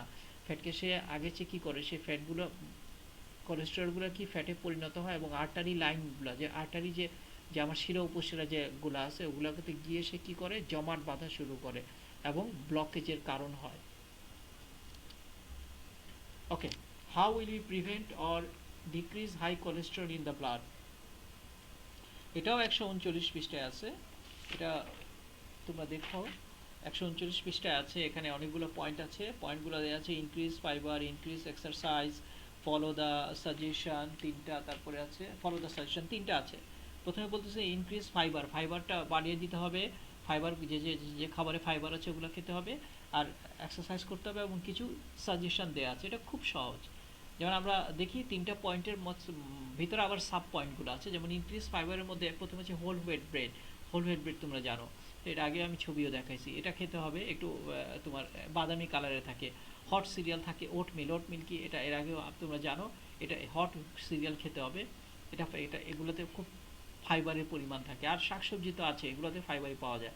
তারপরে ইনক্রিজ এক্সারসাইজ করতে হবে, walking 3 times per week if doctors approve. 3 দিন, সপ্তাহে 3 দিন একটু নিয়ম করে 1 ঘন্টা বা আধা ঘন্টার জন্য হাঁটতে হবে। এরপর হচ্ছে ফলো দিস সাজেশন। 3 নম্বর পয়েন্টে বলছে যে কিছু সাজেশন ফলো করেন, যেমন লিমিট ইনটেক অফ মিটস, মাংস খাওয়া বাদ দিতে হবে। Poultry and sea food in no more than 5 to 7 ounce per day. হ্যাঁ, এই একটা পরিমাপের কলা বলা হচ্ছে যে এর চেয়ে বেশি প্রতিদিন খাওয়া যাবে না, এবং আমাদের এটাকে লিমিট করে দিতে হবে।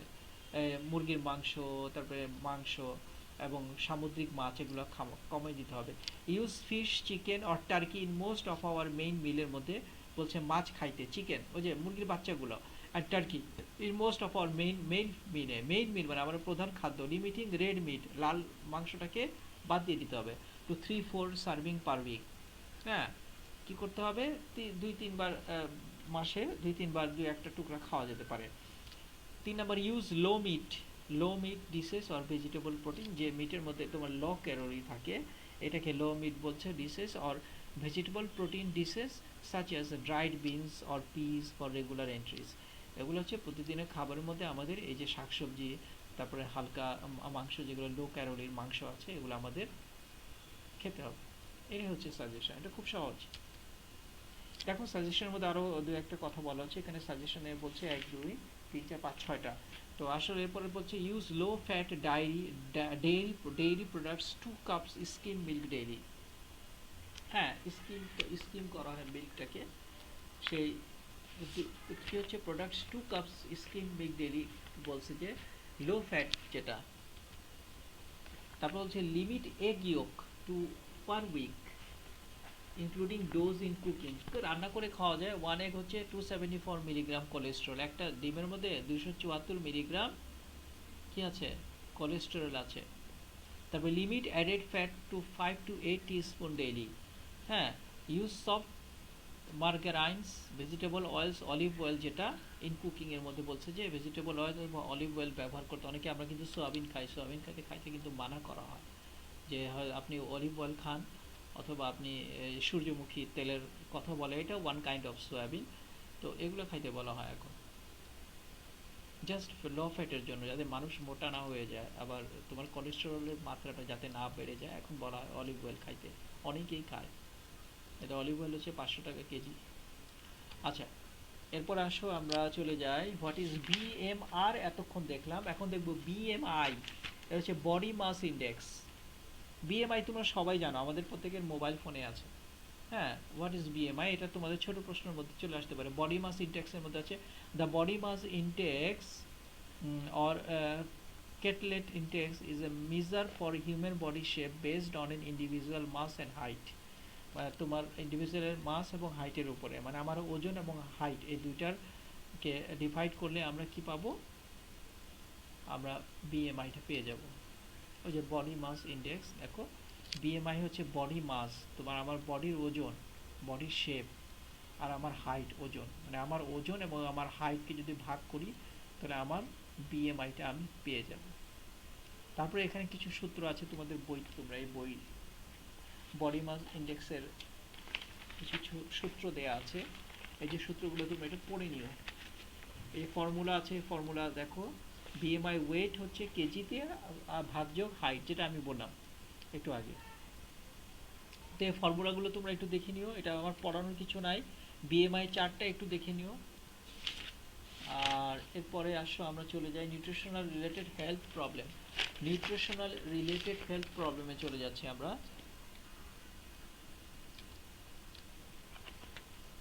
আচ্ছা, বিএমআই কিভাবে মেজার করতে হয় সেটা আমরা একটু দেখি। How will you grading BMI? Measure body mass index হচ্ছে the body mass index or Quetelet index is a value derive from the mass and height of an individual। একটু আগে যেগুলো বললাম, the BMI is defined as the body mass divided by the square of the body height and is universally expressed in units of kg। m2, যে m2 হচ্ছে তোমার ওয়েটটা বলছে, resulting from mass in kilogram and height in meters। তোমার হাইটটা মিটারে মাপতে হবে আর তোমার মাসটা ওজনটা মাপতে হবে কিলোগ্রামে। এটাকে ভাগ দিলেই তোমার বিএমআইটা বের হয়ে যাবে। এবার আসো আমরা গেলাম 145 পেজে। আমরা এখন যাচ্ছি 145 পেজ।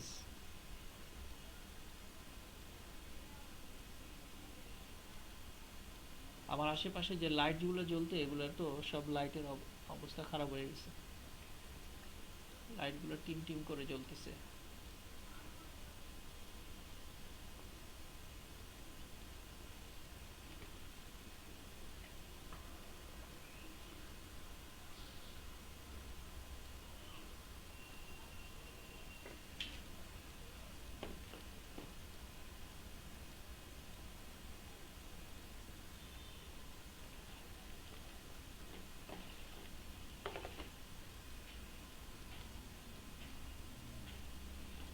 ওকে, তোমরা 145 পৃষ্ঠায় দেখো,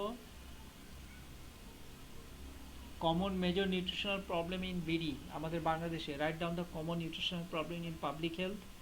আমাদের মজার কথা হচ্ছে এগুলো বহুবার পড়ানো হয়েছে। এখন এখানে দেখো, প্রোটিন এনার্জি ম্যালনিউট্রিশন হচ্ছে দুইটা, আর ভিটামিন ডেফিসিয়েন্সি ডিসঅর্ডার, তারপর হচ্ছে vitamin deficiency disorder, mineral deficiency disorder, endemic, fluorosis, rhythmic. আমি দেখো কয়টা এখানে আলোচনা হচ্ছে।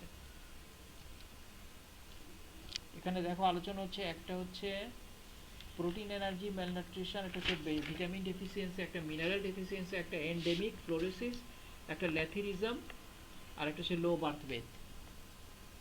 এই কয়টা হচ্ছে গিয়ে তোমার ভাগ, এটা হচ্ছে বাম দিকে আছে। যেমন প্রোটিন এনার্জি ম্যালনিউট্রিশনের কারণে হচ্ছে কোয়াশিয়ারকর আর হচ্ছে ম্যাসম্যারাস রোগ। আর ভিটামিন ডেফিসিয়েন্সি ডিসঅর্ডারের মধ্যে এর আগেও আগে ক্লাসে আমি এটা আলোচনা করেছি। ভিটামিন তোমার fat soluble vitamin, water soluble vitamin, এগুলো আলাদা আলাদা লিখে কোন ভিটামিনের অভাবে কী রোগ হয় এটা আমাকে আগে আলোচনা করা হয়েছে। এগুলো জাস্ট মুখস্থ করতে হবে। এগুলো একটা প্রশ্ন পড়লে 2-3 জায়গায় তুমি এরকম প্রশ্ন পেয়ে যাবে। বড় প্রশ্ন পাবে, ছোট প্রশ্ন পাবে। প্রোটিন এনার্জি দুটা পিইএম যেটাকে বলে, প্রোটিন এনার্জি ম্যালনিউট্রিশন, আমরা একটু পরে পাবো এটা পিইএম। এটার কারণে দুটো রোগ হয়, এটা হচ্ছে কোয়াশিয়রকর এবং একটা হচ্ছে ম্যাসম্যারাস। এটা একটু পরে আমরা আসছি। আর ভিটামিন ডেফিসিয়েন্সি ডিসঅর্ডার তোমরা এখানে দেখছো, ভিটামিন এ হচ্ছে night blindness, xerophthalmia, total blindness, vitamin C এর জন্য স্কারভি, ডি এর জন্য রিকেটস, কে এর জন্য ব্লিডিং টেন্ডেন্সি, ভিটামিন বি1 থায়ামিনের অভাবে কি হয় বেরি রোগ। এগুলো সব দেখানো হয়েছে। ভিটামিন দেখো, ভিটামিন বি1 থায়ামিনের অভাবে হচ্ছে বেরি, বি2 রিবোফ্লাভিন, যেটা অ্যাঙ্গুলার স্টোমাটাইটিস, যেটাও যে তোমার মুখে যে হয় মাউথ আলসার, বারবার বলা হচ্ছে একটা কথা। বি3 নিয়াসিনের অভাবে হচ্ছে প্যালেগ্রা রোগ, এটাও দেখাইছে আমি ছবি। ভিটামিন বি12 যারা, আমি আবারও বলছি, আমি খুব দ্রুত যাচ্ছি কারণ এগুলো গত ক্লাসে হয়ে গেছে। যারা এই যে প্যালেগ্রা, অ্যাঙ্গুলার স্টোমাটাইটিস, বেরি এগুলো কি রোগ, যারা জানতে চাও তারা আমার এর আগের ক্লাসের ভিডিওটা দেখে নাও। এই ভিডিওতে আমি ছবি সহ দিয়ে দিয়েছি। ভিটামিন বি12 দেখো, সাইনোকোবালামিন হচ্ছে এর অভাবে কি হয় মেগালোব্লাস্টিক অ্যানিমিয়া। মেগালোব্লাস্টিক অ্যানিমিয়া হচ্ছে যে অ্যানিমিয়া হচ্ছে যে আমাদের যে যে রক্তে যে সেলগুলো আছে, রেড ব্লাড সেলগুলো কি হয় মেগালোব্লাস্টিক হয়ে যায়। হ্যাঁ, এটা বড় হয়ে যায় এবং রক্ত সে কি বলে হেমোগ্লোবিনটা কি হয়, সে হিমোগ্লোবিনের অভাবে সে রক্তটা আমাদের দেহে তৈরি হয় না। এটা একটা মেগালোব্লাস্টিক অ্যানিমিয়া বলে এটাকে। এবার আসো মিনারেল ডেফিসিয়েন্সি ডিসঅর্ডার। এটা এতক্ষণ তো ভিটামিন ডেফিসিয়েন্সি ছিল, এগুলো অনেকগুলো। এখন মিনারেল ডেফিসিয়েন্সি হচ্ছে দেখো, জিঙ্ক ডেফিসিয়েন্সির মধ্যে গ্রোথ রিটার্ডেশন, বড় হবে না। আয়রন ডেফিসিয়েন্সির কারণে কী হবে হাইপোক্রোমিক মাইক্রোসাইটিক অ্যানিমিয়া, এটাও এক ধরনের রক্তশূন্যতা। তারপর আয়রন ডেফিসিয়েন্সি ডিসঅর্ডারের কারণে কি হবে দেখো, গয়টার হবে, যে গলগণ্ড বললাম, হাইপোথাইরয়েডিজম, হাইপার আর হাইপো, মানে থাইরয়েড হরমোন কম হবে, ক্রেটিনিজম, ওই যে বামন হয়ে যাবে, ডুয়ারফিজম, ডিফমোটিজম, এগুলো প্রত্যেকটাই আমি ছবি দিয়েছি গত ক্লাসে। যদি তোমাদের মনে না থাকে তোমরা কষ্ট করে গত ক্লাসের দেখে নিও, এগুলো আলোচনা হয়েছে। নিউট্রিশনাল অ্যানিমিয়া, পুষ্টিহীনতার কারণে যে রক্তশূন্যতা হয়, এটা হচ্ছে কী কারণে হয়? এটা হচ্ছে আয়রন ডেফিসিয়েন্সি থাকে, রক্তের মধ্যে আয়রনের অভাব, ফলিক অ্যাসিড থাকে রক্তের মধ্যে অভাব, ভিটামিন বি 12 রক্তের মধ্যে, অ্যানিমিয়া, এমিয়া মানে রক্ত, অ্যান মানে নাই, রক্ত নাই, হ্যাঁ, ভিটামিন বি ডেফিসিয়েন্সি থাকে রক্তের মধ্যে, এটা হচ্ছে নিউট্রিশনাল অ্যানিমিয়া। তিনটা মনে রেখো, iron, folic acid, vitamin B 12, এটা হচ্ছে নিউট্রিশনাল অ্যানিমিয়া। যদি আসে যে বলে যে হোয়াট ইজ নিউট্রিশনাল অ্যানিমিয়া, তাহলে তোমাকে এভাবে লিখে দিবা। তারপরে দেখো endemic fluorosis, excessive amount of fluorine in drinking water, এটাও এর আগেও আলোচনা হয়েছে। ডেন্টাল ফ্লোরোসিস হবে, স্কেলেটাল ফ্লোরোসিস, এটা দুটো চিত্রে আমি তোমাদের গত ক্লাসে দিয়েছি। ল্যাথেরিজম, নিউরোল্যাথেরিজম, যে হাত কাঁপাকাঁপি, খেসারি ডাল ইনটক্সিকেটন, যে হাত কাঁপছে, দেখতে পাচ্ছে না, মানে উঠতে পারছে না, হাত পা কাঁপে বৃদ্ধ বয়সে হয়ে যায়, আমাদের সাউথ ইস্টে এসে বেশি দেখা যায়। লো বার্থ ওয়েট, এগুলো হচ্ছে তোমার কি আমাদের বাংলাদেশে কি প্রশ্নটা কি ছিল? What are the common nutritional problem in Bangladesh? এই যে পুষ্টিহীনতার, বাংলাদেশে পুষ্টিহীনতা, কমন পুষ্টিহীনতার যে সমস্যা, এটা এখানে আলোচনা করা হয়েছে। এবার হচ্ছে what you mean by protein energy malnutrition. এই যে একটু আগে বললাম যেটা প্রোটিন এনার্জি ম্যালনিউট্রিশন, মানে যে অপুষ্টিটা প্রোটিনও নাই, হ্যাঁ, তারপরে কি প্রোটিন এনার্জিও নাই, তোমার এনার্জিও নাই। কোনটা এনার্জি বলে? বেজাল যেটা আমরা বললাম, যেটা বিএমআর, বেজাল মেটাবলিজম এবং প্রোটিন, এই দুটোর কি হচ্ছে ম্যালনিউট্রিশনকে বলা হয় PEM. Protein energy malnutrition described as a range of clinico pathological condition, অর্থাৎ যাহা আমরা হসপিটালে দেখব, ক্লিনিকো প্যাথোলজিক্যাল ডিজিজ, যেটা arising from coincidental lack, coincidental মানে যুগপতের অভাব, কি কি? In varying proportion of protein and calories, প্রোটিনেরও অভাব হবে, আবার দেহের মধ্যে ক্যালোরির অভাব হবে, এই দুইটা অভাবের কারণে হয় পিইএম, মানে protein energy malnutrition. Occurring mostly in infant, সাধারণত এটা বাচ্চাদের ক্ষেত্রে ঘটে, অ্যান্ড ইয়াং চিলড্রেন, এই ছোটো বাচ্চা, একেবারে ইনফ্যান্ট মানে শিশু, 2 মাস 3 মাস বয়সের শিশু, আর আর হচ্ছে গিয়ে কমনলি অ্যাসোসিয়েটেড ইনফেকশন, আর বাচ্চাদের, ইয়াং চিলড্রেন মনে করো 2 বছর 3 বছর বাচ্চাদেরও এটা হয়, অ্যান্ড কমনলি অ্যাসোসিয়েটেড ইনফেকশন, এবং অনেক সময় ইনফেকশন হয়ে যায়। এই সংজ্ঞাটা দিয়েছে হু, WHO, হু, ওয়ার্ল্ড হেলথ অর্গানাইজেশনকে সংক্ষেপে বলে হু। 1973 সালে এই সংজ্ঞাটা দেওয়া হয়েছে, পিইএম এর সংজ্ঞা হু দিয়েছে এটা। ওকে, এবার আসো what are the risk factor of PMM, protein energy ম্যালনিউট্রিশনের রিস্ক ফ্যাক্টর কি, ঝুঁকিটা কি? What on the aetiological factor of PMM, what are the causes of PEM এর প্রোটিন এনার্জি ম্যালনিউট্রিশনের কারণ কি? এটা কেন হয় এই ম্যালনিউট্রিশন, এই অপুষ্টি কেন হয়? প্রোটিন এনার্জির অপুষ্টিকে বলা হয় পিইএম, এটার কারণটা কি? অথবা আইডেন্টিফাই করব আমরা। এই ছিল চারটার যে কোনো প্রশ্ন যে কোনোভাবে আসুক, তোমাদের উত্তর হচ্ছে একটাই। আমি এটা কোথায় আছে আমি একটু তোমাদের বলে দিচ্ছি।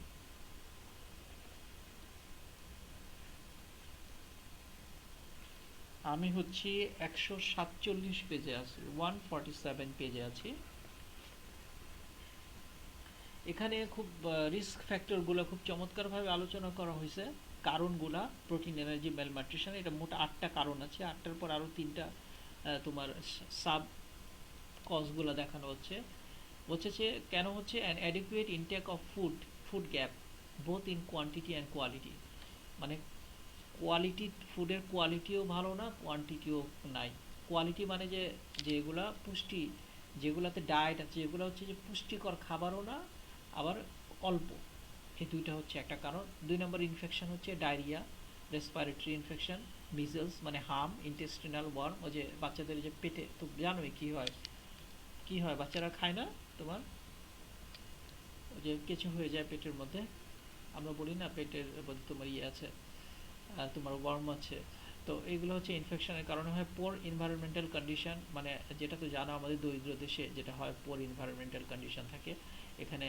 তারপর লার্জ ফ্যামিলি সাইজ, ফ্যামিলি অনেক বড় হলে খাবারটা কী হয়, ভাগ হয়ে যায়, হ্যাঁ। তারপর ম্যাটার্নাল হেলথ, মানে যদি মায়ের স্বাস্থ্য খারাপ থাকে তাহলে এটার এফেক্টটা গিয়ে বাচ্চার উপর পড়েই, ঠিক আছে।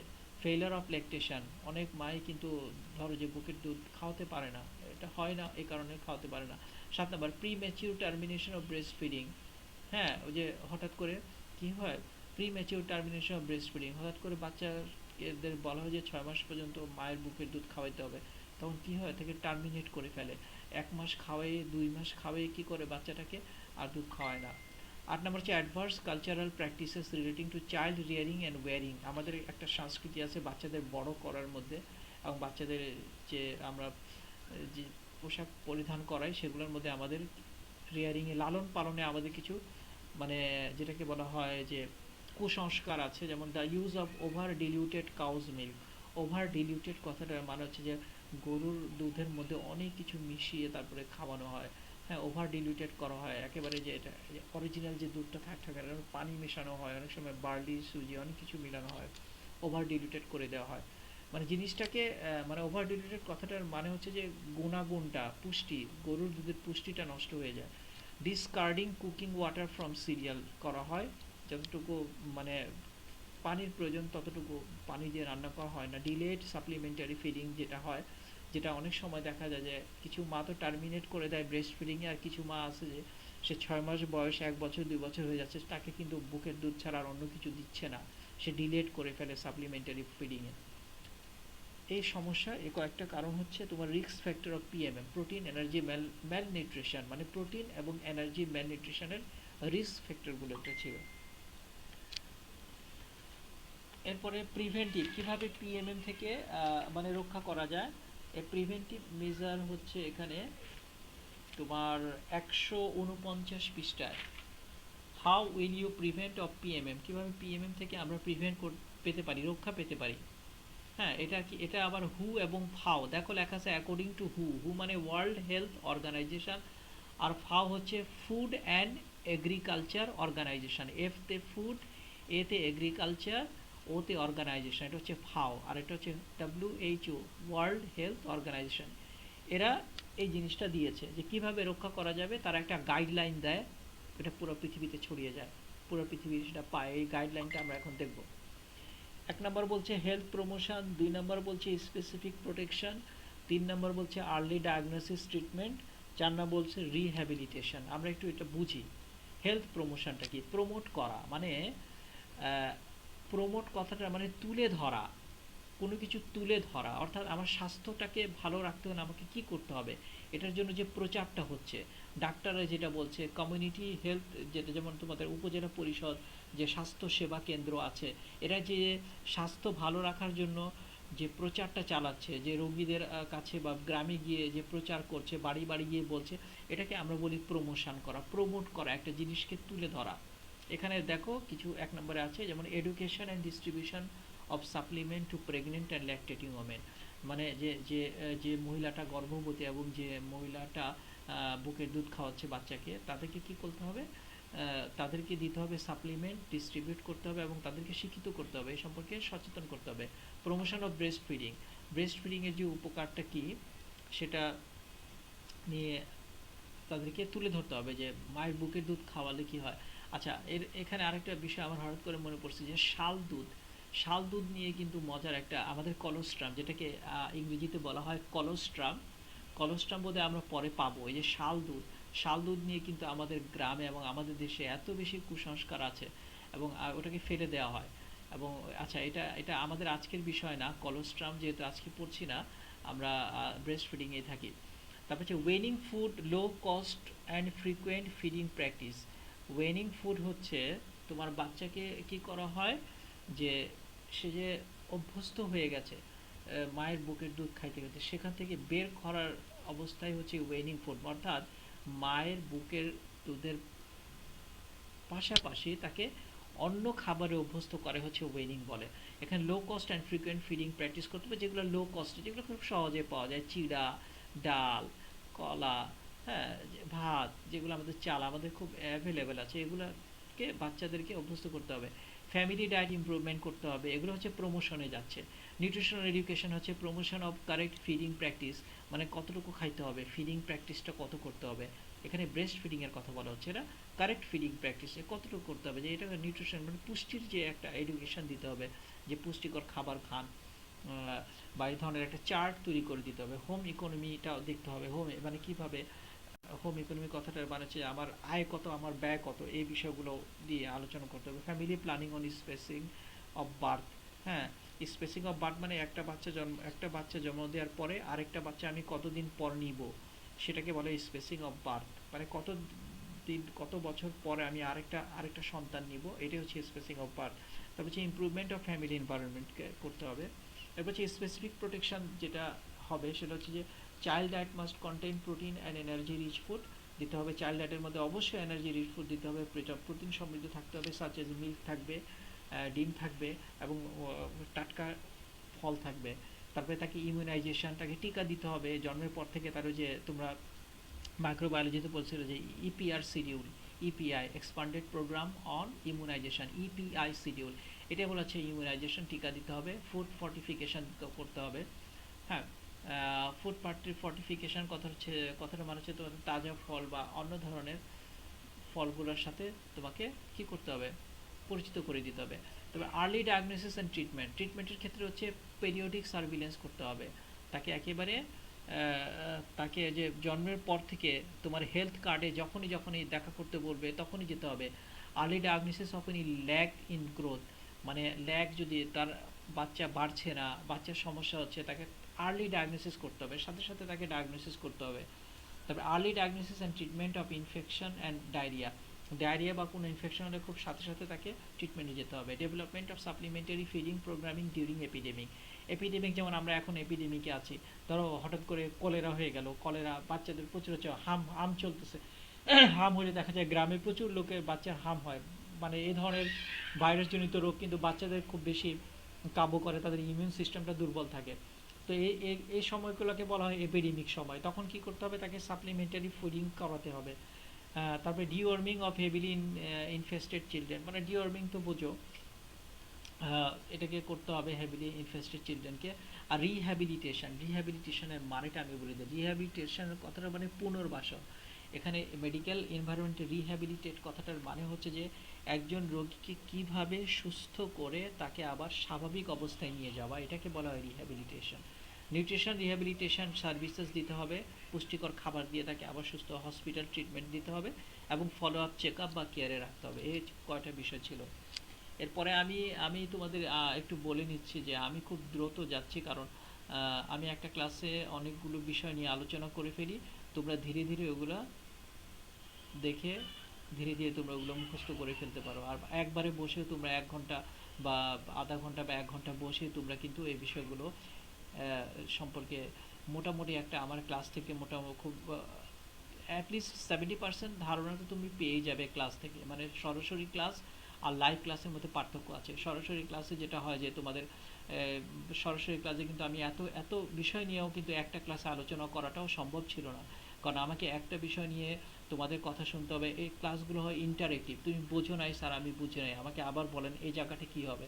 তখন কি হয়, একটা টপিকস নিয়ে কিন্তু আমরা ঘুরে ঘুরে মানে ঘুরতে ফিরতে থাকি আর কি, মানে ঘুরে ফিরে ওই একটা টপিক্সে থাকি এবং ওখানে ইন্টারাকশন হয়, মানে টিচার এবং স্টুডেন্টের মধ্যে আদান প্রদান হয়। কিন্তু এখানে কিন্তু শুধু প্রদান হচ্ছে। দেখো খেয়াল করো, আমি শুধু দিয়ে যাচ্ছি, তোমাদের বলেই যাচ্ছি আর তোমাদের এটা বুঝিয়ে যাচ্ছি। এখন তোমরা কতটুকু নিতে পারছো এটা কিন্তু তোমাদের উপরে। তোমার যখন ভিডিওটা ভালো লাগবে না, তুমি অল্প দেখো, তুমি 10 মিনিট দেখো, তুমি 20 মিনিট দেখো, তুমি 30 মিনিট দেখো, তারপরে স্টপ করো, তুমি 30 মিনিট আবার প্রথম থেকে দেখো, এইটুকু স্যার বুঝিয়েছে, তারপরে আবার দেখো। তাহলে এটা কি হয়, আমি একবারে বসে আমি অনেকগুলো বিষয় নিয়ে টপিক্সটা আলোচনা করে নিচ্ছি, কারণ আমরা এখন দূর শিক্ষণে আছি। আমরা চাইলেই কিন্তু খুব মানে ফ্রিকোয়েন্ট ক্লাসগুলো আমরা নিতে পারছি না।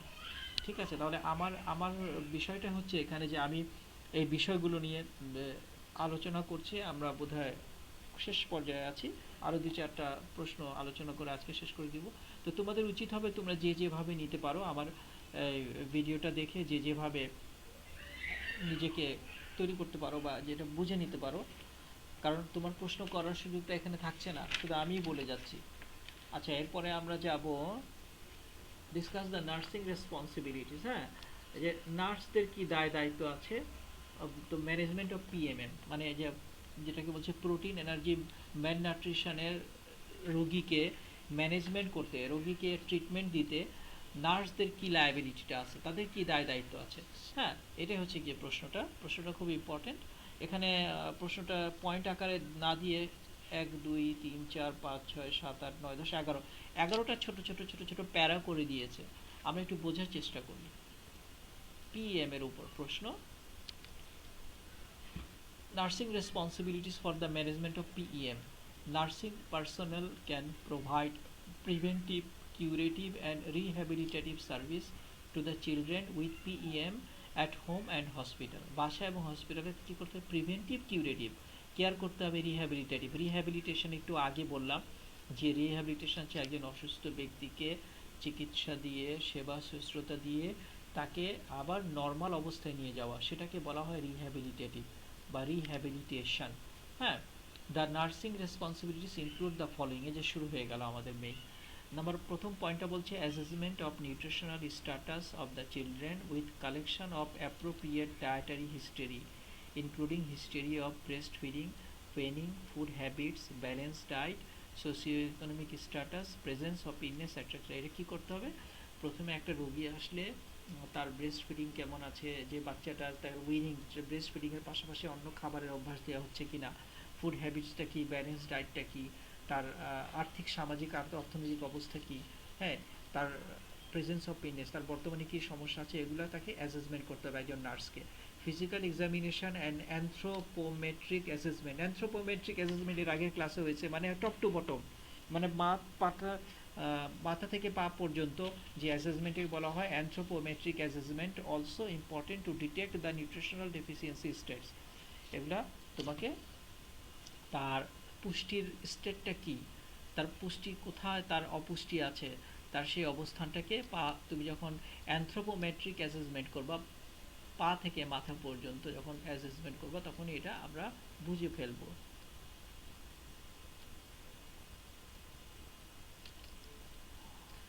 2 নম্বর হচ্ছে assisting in diagnosis investigation হোয়েনেভার necessary. যখনই প্রয়োজন হবে সে রোগীটার কী করতে হবে, সে বাচ্চাটাকে ডায়াগনোসিসে নিতে হবে। 3 নম্বর maintenance of growth chart by regular health check up at home. বাসায় হেলথ চেক আপ করতে হবে, গ্রোথ চার্ট দিয়ে দিতে হবে। Clinic or health centre for early detection of growth failure. যদি বাচ্চা না বেড়ে ওঠে তাহলে আশেপাশে নিকটস্থ ক্লিনিকে নিয়ে গিয়ে তাকে চেক আপ করাতে হবে। তারপর বলছে participating in the hospital management in complication and life threatening situation related to PEM and other related illness. Participating, অংশগ্রহণ করতে হবে ইন হসপিটাল ম্যানেজমেন্টে in complication and life threatening situation. যদি খুবই মারাত্মক কোনো বাচ্চা বা কোনো রোগী চলে আসে যার জীবনের ঝুঁকি আছে, যার অবস্থা খুব খারাপ, কী করতে হবে? রিলেটেড টু পিএম, যাদের পিএম রিলেটেড যে অপুষ্টিগণিত কি, মানে পিএম কথাটার মানে কি বলো? প্রোটিন, এনার্জি, ম্যালনিউট্রিশনের কারণে যদি কারো জীবন মৃত্যুর কাছাকাছি চলে যায়, তখন তাদেরকে কি করতে হবে? হসপিটাল ম্যানেজমেন্টে অংশগ্রহণ করতে হবে। ইমপ্লিমেন্টিং নিউট্রিশনাল রিহ্যাবিলিটেশন অ্যাক্টিভিটিস, মানে একজন রোগী যাতে সে পুষ্টিকর খাবার খেয়ে যে সে আরোগ্য লাভ করে, সেটাকে ইমপ্লিমেন্ট করতে হবে, আমাকে অগ্রণী ভূমিকা পালন করতে হবে, তার পরিচালিত করতে হবে। তাকে দিয়ে রিহ্যাবিলিটেশন করতে হলে আমাদেরকে কি করতে হবে? অ্যাজ এ নার্স হিসেবে কি করতে হবে? সে ইমপ্লিমেন্ট করে দিতে হবে, সে চার্টটা তৈরি করে তাদেরকে দিয়ে এগুলো যাতে তারা ফলো করে সেটা দেখভাল করতে হবে। Encouraging the parents for home care and follow up a regular interval. সেই রোগীর বা বাচ্চার যে বাবা মা থাকবে, যা অ্যাটেন্ডেন্স থাকবে, তাদেরকে বলতে হবে যে বাসায় নিয়ে গিয়ে এভাবে তাদেরকে ফলো আপে রাখবেন এবং তাদের রেগুলার বিরতিতে তাদের সম্পর্কে ডাটা আমাদেরকে দিবেন। এরপর হচ্ছে nutrition education demonstration and counselling according to identified problem or particular child. মানে যে বিশেষ চাইল্ড বা বিশেষ মানে চাহিদা সম্পন্ন চাইল্ড বা বিশেষ কোনো রোগ বা অপুষ্টির শিকার যে চাইল্ড, তাকে শিখে বিশেষ জায়গাটাকে, ওই ব্যাপারে, ওই বিষয়গুলো নিয়ে তাদেরকে পুষ্টি এডুকেশন এবং ডেমনস্ট্রেশন করে দেখায় দিতে হবে। তার এইভাবে করলে এই জিনিসটা ওভারকাম করা যাবে, এই জিনিসটা অ্যাজ এ নার্স হিসাবে তোমাকে দেখাই দিতে হবে। ইনফর্মিং অ্যাবাউট ব্রেস্ট ফিডিং, সম্পর্কে ব্রেস্ট ফিডিং, ওয়েনিং, ওই যে বললাম যে মানে মায়ের বুকের দুধ ছাড়ানোর জন্য অন্য খাবারের প্রতি কী অন্য খাবারের প্রতি তাকে আসক্ত করে হচ্ছে ওয়েনিং, মানে বুকের দুধের পাশাপাশি মায়ের বুকের দুধটা ছাড়িয়ে অন্য খাবারের প্রতি তাকে কি করতে হবে, তৈরি করে নিতে হবে, যে অন্য খাবারের টেস্ট তাকে দিতে হবে, এটা ওয়েনিং বলে। ব্যালেন্স ডায়েট এগুলো হচ্ছে food hygiene, personal hygiene, hand washing, যেমন পার্সোনাল হাইজিন বলছে appropriate feeding practices and food habits, cultural taboos, irrational belief, quality and common food values, food preservation etcetera, এগুলো সম্পর্কে তোমার রোগীকে ইনফর্ম করতে হবে এইসব ব্যাপারে। Breast feeding, balance diet, weaning, personal hygiene, হাত ধোয়া, হ্যাঁ, অ্যাপ্রোপ্রিয়েট ফিডিং কীভাবে খাইতে হবে, প্র্যাকটিসেস, সকাল দুপুর রাত্রে, তারপরে ফুড হ্যাবিটটা কেমন হওয়া উচিত, কালচারাল ট্যাবু মানে আমাদের সংস্কৃতি আমাদের কালচার যেগুলো, সেগুলোর ব্যাপারে একজন রোগীকে বা রোগীর মাকে ইনফর্ম করতে হবে। Promoting preventive measure for individual, family and community to overcome the problem of PM. PM থেকে মানে প্রোটিন এনার্জি ম্যাল নিউট্রিশন থেকে যাতে বের হয়ে আসতে পারে, সেক্ষেত্রে তাদেরকে কি করতে হবে, প্রমোট করতে হবে। প্রমোট কথাটার মানে তাদেরকে বুঝাইতে হবে, এই জিনিসগুলো তুলে ধরতে হবে যে আপনি এই খাবারগুলো দেন, আপনি এভাবে বাচ্চাকে লালন পালন করেন, তাকে হাইজিনে রাখেন, এই কথাগুলোকে বলতে হবে, এটাই হচ্ছে promote. Cooperating with other team member, যে তোমার নার্স টিম মেম্বারের মধ্যে যারা থাকবে, and acting with different sector for the implementation of variation nutrition service, এবং সে যে ভেরিয়েশন যে নিউট্রিশনাল সার্ভিস থাকবে যারা দিবে, ভেরিয়াস নিউট্রিশনাল সার্ভিস যারা দিবে অনন্য, এটা অনেক অনেক জায়গায় নিউট্রিশনাল সার্ভিস দেয়, সেটা শুধু হসপিটালে হয় না, সেটা হসপিটালের বাইরে হয়, বিভিন্ন ধরনের মেডিকেল আছে, তারপরে তোমার অনেক ধরনের ভেরিয়াস নিউট্রিশনাল সার্ভিস, যেমন এখন ডক্টর জাহাঙ্গীর কবির আমাদের এখানে আছেন, উনি কিন্তু খুব চমৎকারভাবে নিউট্রিশনাল সার্ভিস দিচ্ছেন অনেক বিষয়। Maintain in implementation of national nutritional programme for prevention on various malnutrition, বিভিন্ন প্রয়োজন হলে বিভিন্ন জাতীয় পর্যায়ে যে অনুষ্ঠানগুলো হয় সেগুলোতে গিয়ে এই অপুষ্টি সম্পর্কে সচেতন করতে হবে এবং এ সম্পর্কে বিভিন্ন তথ্য তুলে ধরতে হবে। Write down the complication of PEM. PEM এর কমপ্লিকেশনটা আমরা দেখব। এগুলো আসলে খুবই সহজ। এগুলা এখানে বলা হচ্ছে মূল তিনটার মধ্যে কিছু, একটা হচ্ছে আর্লি, একটা হচ্ছে লেট, একটা হচ্ছে লং টার্ম। একটা হচ্ছে আর্লি, এরপর হচ্ছে লেট, এই যে দেখা যাচ্ছে লেট, আর এরপর হচ্ছে লং টার্ম। এটা হচ্ছে আমাদের কমপ্লিকেশন, যে প্রবলেমগুলো হতে পারে। আর্লি যেটা হয় প্রেজেন্টিং, যেমন ইনফেকশন, ARI, এগুলো হচ্ছে ইনফেকশন বলে এগুলাকে। তো হচ্ছে অ্যাকুট রেসপিরেটরি ইনফেকশন হচ্ছে ARI, তারপরে ডায়রিয়া হচ্ছে টিবি, টিউবারকুলোসিস, হেলমিনথাসিয়াসিস, এটা এক ধরনের ব্যাকটেরিয়ার জন্য হয়, হেলমিনথের কারণে হয়। সেপটিক শক, সেপটিক শকটা হচ্ছে তোমার ব্লাড প্রেশার ফল করে, ব্লাড প্রেশারটা ফল করার কারণে তোমার শকে চলে যায়, হ্যাঁ, এটা হচ্ছে সেপটিক শক বলে। ডিআইসি, ডিআইসি কথাটা হচ্ছে তোমার, এটাও কিন্তু অ্যাবনর্মাল ব্লাড কোটিংয়ের কারণে হয়, এবং অপরচুনিস্টিক ক্যান্ডিডেসিস, এটা হচ্ছে তোমার এক ধরনের রোগ যেটা হচ্ছে ফাঙ্গাস ইনফেকশন করে। অপরচুনিস্টিক ক্যান্ডিডেসিস হচ্ছে তোমার ফাঙ্গাস ইনফেকশনের কারণে হয়। হাইপোথার্মিয়া তো বোঝোই, যে থার্মোমিটার থেকে থার্মিয়া কথাটা আসছে। থার্মিয়া হচ্ছে হাইপোথার্মিয়া, কি হয় তোমার শরীরের তাপমাত্রা হাইপার না হয়ে হাইপো কমে যায়, এগুলো হচ্ছে তোমার কমপ্লিকেশন। তারপর মেটাবলিক সি নাম্বার, এটা ছিল এ নাম্বার, বি নাম্বার গেল হাইপোথার্মিয়া, এ নাম্বার ইনফেকশনের মধ্যে এতগুলো রোগের নাম পড়লাম, ARI, diarrhoea, TB, helminthiasis, septic shock, DIC and, opportunistic candidiasis, এগুলো ছিল ইনফেকশনের মধ্যে। 2 নম্বর হচ্ছে হাইপোথার্মিয়া। 3 নম্বর হচ্ছে গিয়ে মেটাবলিক। মেটাবলিকের মধ্যে কি হচ্ছে, হাইপোগ্লাইকেমিয়া। হাইপোগ্লাইসেমিয়া কি কি বলো, এমিয়া, গ্লুকোজ, এমিয়া হচ্ছে রক্তে রক্তে কি গ্লুকোজের কনসেন্ট্রেশনটা কম হয়ে যাবে, গ্লুকোজের পরিমাণ কম হয়ে যাবে। হাইপোক্যালসেমিয়া, রক্তে ক্যালসিয়ামের পরিমাণ কম হয়ে যাবে। হাইপোম্যাগনেসিমিয়া, রক্তে ম্যাগনেসিয়ামের পরিমাণ কম হয়ে যাবে। কম মানে যে হাইপো, আর এমিয়া হচ্ছে ব্লাড, বুঝছো। আর ডি নাম্বার হচ্ছে ফ্লুইড অ্যান্ড ইলেকট্রোলাইট ইমব্যালেন্স, যে আমাদের ইলেকট্রোলাইট ইমব্যালেন্স আমরা একটু এর আগে ক্লাসে আমি আলোচনা করেছি, যেমন ডিহাইড্রেশন হয়ে যাবে, পানি শূন্যতা, হাইপোক্যালেমিয়া হয়ে যাবে, হাইপোক্যালেমিয়া হচ্ছে পটাশিয়ামটা কমে যাবে রক্তের